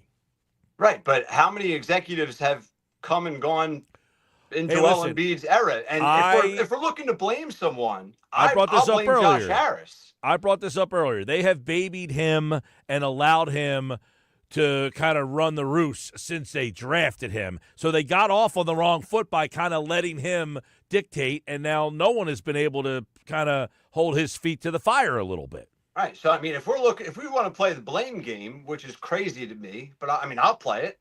And I'll look at ownership, because that's been the only constant, the only consistent. And they set the tone since his arrival day one. And that's been the issue. But yeah, I agree. Like, they drafted him. They let him get away with stuff. There was the reports that, he was out of shape. He was eating poorly, yada, yada, all that stuff. And now here we are all these years later, where are they not tough enough on Joel? It's hard to be tough on the star player, though. That's where Morris, I don't know if he's like saying you could be hard on these guys, but he was basically suggesting that they kind of let him get away with stuff that is, maybe if you're in that locker room, you're saying, well, I'm on this team. You're letting him do that? Come on, man. We need you to crack the whip on this guy a little bit more. Like, I don't know what dictates the culture that the 76ers have in place, right? Because the culture is don't try in the regular season. Like, there has never been a sense of urgency in the regular season in the Joel Embiid era in Philly with the 76ers. You look at the Milwaukee Bucks, who the Sixers play tonight, by the way. In the Giannis Antetokounmpo era, that culture has been set. He plays hard every night, and that trickles down throughout the organization and the franchise, right? That's never been the case with Joel Embiid here in Philly. So I don't know whose fault that is, Mike. I agree with you. Listen, you either have that gene in you or you're not. You can't teach somebody to be a dog. right? You can't teach someone to be tougher. You're either a tough SOB or you're not, right? You don't get a player and say, man, this guy's soft, and then all of a sudden you're like, man, he got tough out of nowhere. No, he generally, that's who he is. And I'm not saying Joel Embiid is quote-unquote soft, but he definitely is not a guy who, when you're watching the game, you're saying this guy's effort is at a all-time level that no one can keep up with him. Yeah, no, that's never been the case with him, ever, ever, ever. Even in his best days, his best seasons, that has never been the case. He almost did some of his best work in spite of that. And that's one of the things that Morris says. He says he is dominant as a player, even though he's not in shape. Yes, he was super dominant, and I'm saying that because in the beginning I talked about him being one of the most talented big men I've ever seen, and that was him not in the best shape. That was him not really practicing. Yeah. So now we get a guy where we get his diet down, we get his weight down. I still think it's a chance that Joel Embiid's story is not finished, and he still gives the 76ers a chance of winning the NBA championship. Okay, so there's a couple things there that I find to be interesting fodder. He's saying this guy's dominant, and he's not even at his best still. Mm-hmm. And then in the next breath, he's saying, I don't think his story's written. Because the conversation was, is he the biggest what if? And essentially they're saying this guy's a what if because he's missed so many games, he's constantly hurt, yet he's the MVP. He could be one of the best players of all time, but you can't put him in that category because he misses so many games. And Morris is saying, yeah, he's dominant. And he was basically saying, the dude never practices and he goes out and throws 50 down. That's how good that he is. But in the next breath, he's saying, I don't think he's done. I think that the story's still not written for him. Yeah, I can't get on board with that. And who am I? I mean, Morris has been in the locker room, played on the same floor as him, right? But I almost see that's just a player sticking up for a player, a former teammate sticking up for a former teammate, and I would agree with you on that. But these two guys have had some history in the past, where they have not always saw eye to eye. Yeah, I mean, you're talking about Morris and Embiid. Yeah, Morris and Embiid have had multiple. When Morris was in Boston, they got into the incident where him and, he was giving him the 3-0 in his face. He had the other time when he was with the Clippers. Those two got into a jawing match. I don't know that Morris has a lot of love for Embiid. I mean, it seems like he does. I think that's just Morris on the floor. That's what has gotten Morris paid, is he's an instigator. He gets under your skin. He's going to be, like that's sort of how he plays his best. But I don't know, maybe he also isn't very fond of Joel Embiid. There's evidence to prove that, to your point. I don't know, I just don't know how all of a sudden everything that we've just outlined, Mike, how all of a sudden Joel Embiid can change from a zebra to a lion, right? Like I don't know how that can all of a sudden happen when his injuries only continue to pile up. So my question would be this: are the Sixers actually better off with Embiid sliding into a secondary role where, hey, you're the guy who hits the elbow jumper, you're the guy that, scores 24, not 35, not 40, but you're just kind of the secondary guy? Can they be can you morph this team as is into Embiid, but lean heavier on the Maxey, McCain, the younger guys, and I don't know too many MVP-level players where they just kind of, Bart Simpson themselves into the bushes and kind of become a secondary player. That's rare. It is rare, but at some point, every player has to evolve, right, as they get older and as their skill set changes, right? I mean, sometimes it could come, unfortunately, sooner than they wanted to, but for the 76ers as a franchise, their best bet would be, I mean, I'll take it in extreme. I think his career being completely over in Philly would be ideal. That's not probably realistic. So to your point, we had Hudrick on in the 3:00 hour, and I asked him that. He says at this point he thinks the Sixers would get pennies on the dollar, therefore probably not move him coming off of surgery. Now the surgery, Hudrick would not guarantee in his mind whether or not Embiid would be ready to start the season. Right. And we'll see. We're not going to get that answer anytime soon. But yeah, their only chance and path to success is Embiid taking a major, major step back because, I compare this season a little bit to 2015, 2016. where the Sixers got 10 wins, and it was basically the end of the process, the beginning of the end. There was a lot of excitement, though. And the Sixers right now, they have reason. You have reasons to be excited. None of them include Joel Embiid.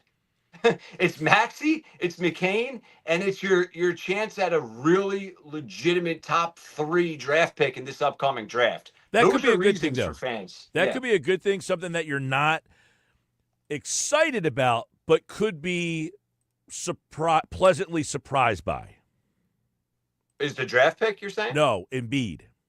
Oh, I mean, yeah, I guess, but it's all a matter of how the team goes about handling him. Right? Do we think they're going to 100%. actually say to him, "Hey, take a back seat"? 100%, right. You get to a point where, it's full circle with everybody. And, Embiid's the young guy. You're excited about him, and then he's hurt, and then he doesn't play again for a second year, and then you see him play, and you're like, oh, my God, this guy's like something I've never seen before. And then for those 2 or 3 years, it's like a love fest, and then he frustrates you, then he wins an MVP, and then he becomes the guy who, okay, I want a new toy. And then sometimes – hey, you know what? I want to go play wiffle ball. Wiffle ball is always fun. Maybe Embiid turns into that wiffle ball game that you just remember as a kid, and you're going out there and hitting it off Miller's yard's house. You know what I mean? Yeah. If Joe Mitchell's listening, he will have a great laugh right now. We used to talk about that all the time. Your neighbor was like Miller's. You hit a home run off of Miller's house. We all had a neighbor whose last name was Miller. Mm-hmm. I remember a couple years ago.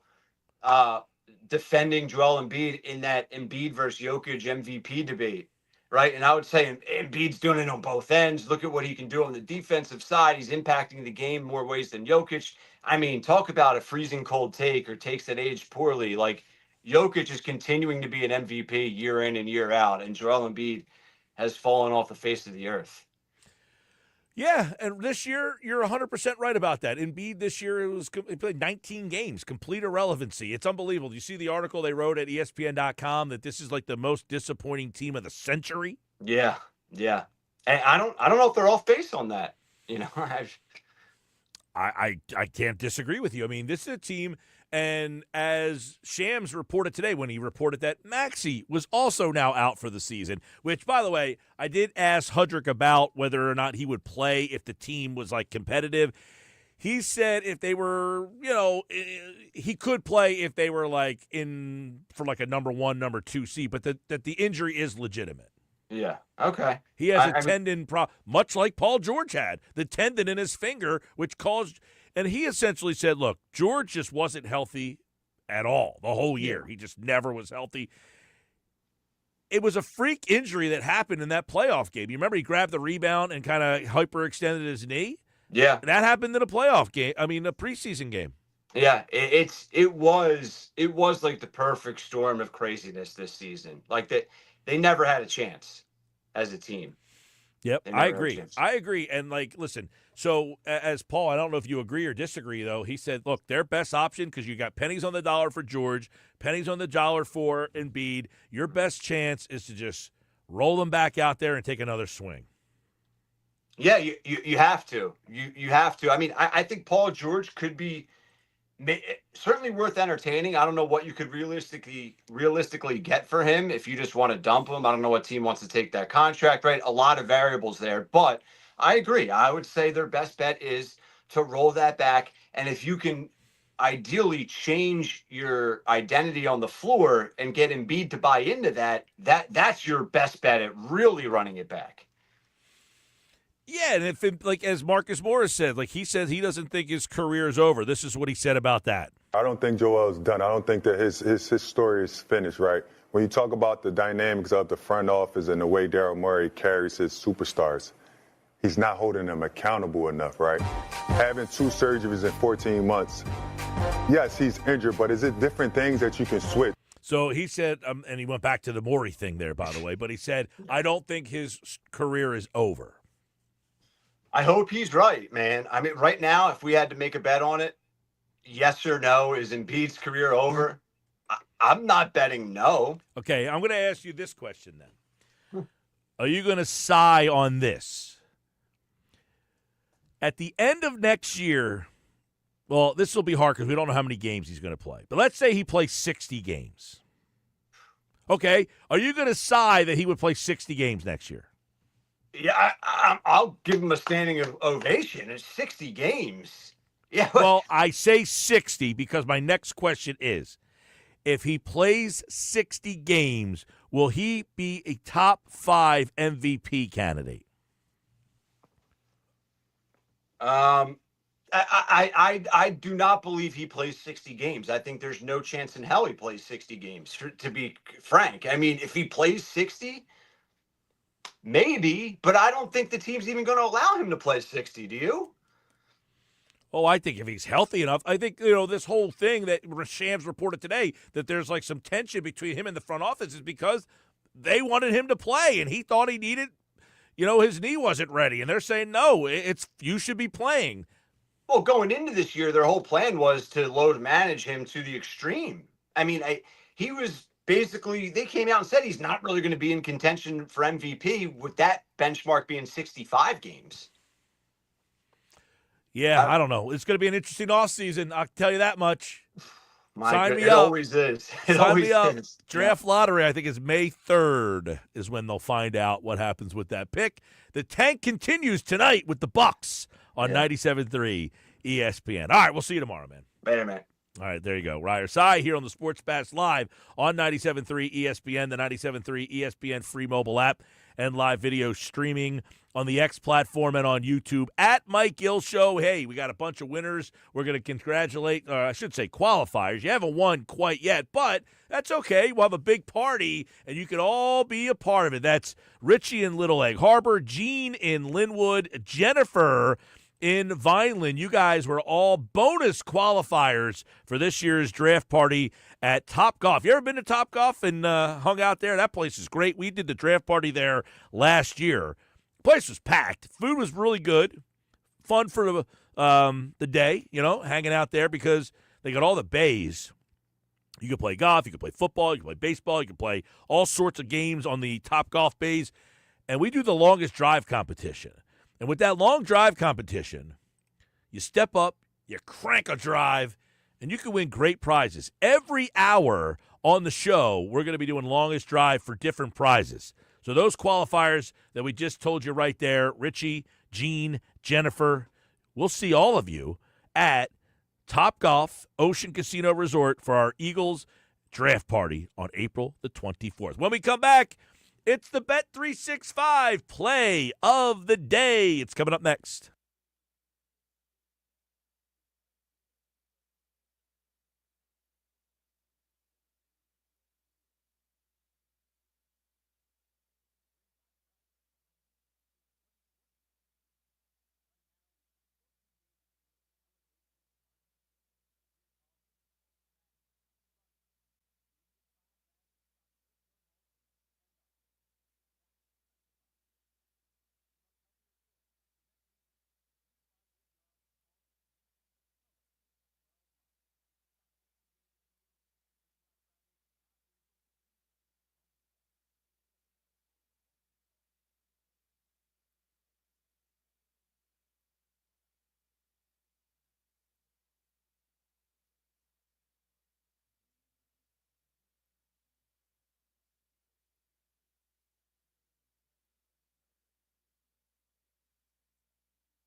All right, get ready to get out of here. Time for the Bet365 play of the day. I gave you a play to play long term.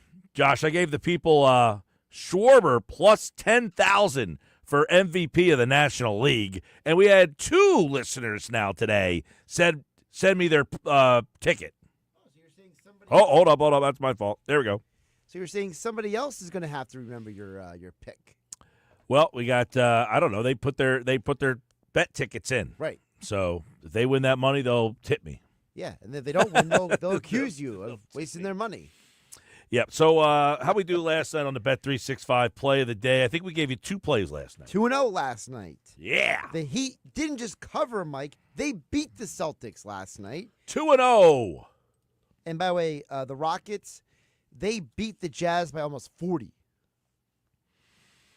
That spread was 16.5 too, and I'm sure people are saying 16.5. I can't bet a game with a 16.5. The Jazz are so bad right now. Yeah, it was like 37. Yeah, Jazz are free money.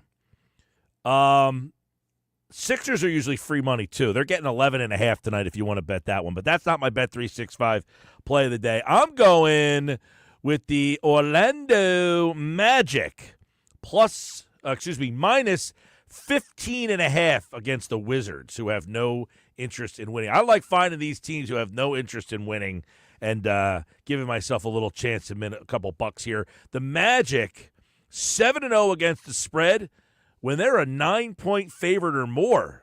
15.5 tonight. Okay. Big numbers. The Magic cover.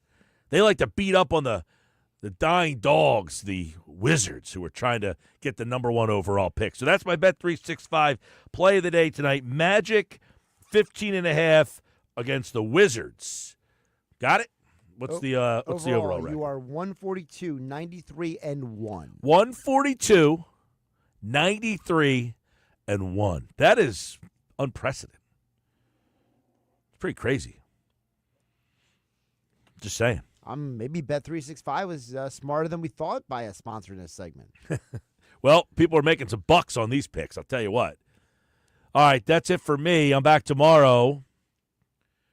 Congratulations to all of our qualifiers. And don't forget, tomorrow morning in the 6, 7, and 8 a.m. hour, listen for your cue in the morning to qualify for this year's Eagles draft party. We're going to be at Top Golf in Atlantic City's Ocean Casino Resort for Eagles Club Box tickets and other great prizes. Great party. And by the way, every qualifier, I'm paying for your parking, so don't worry about it. It's on me, all right?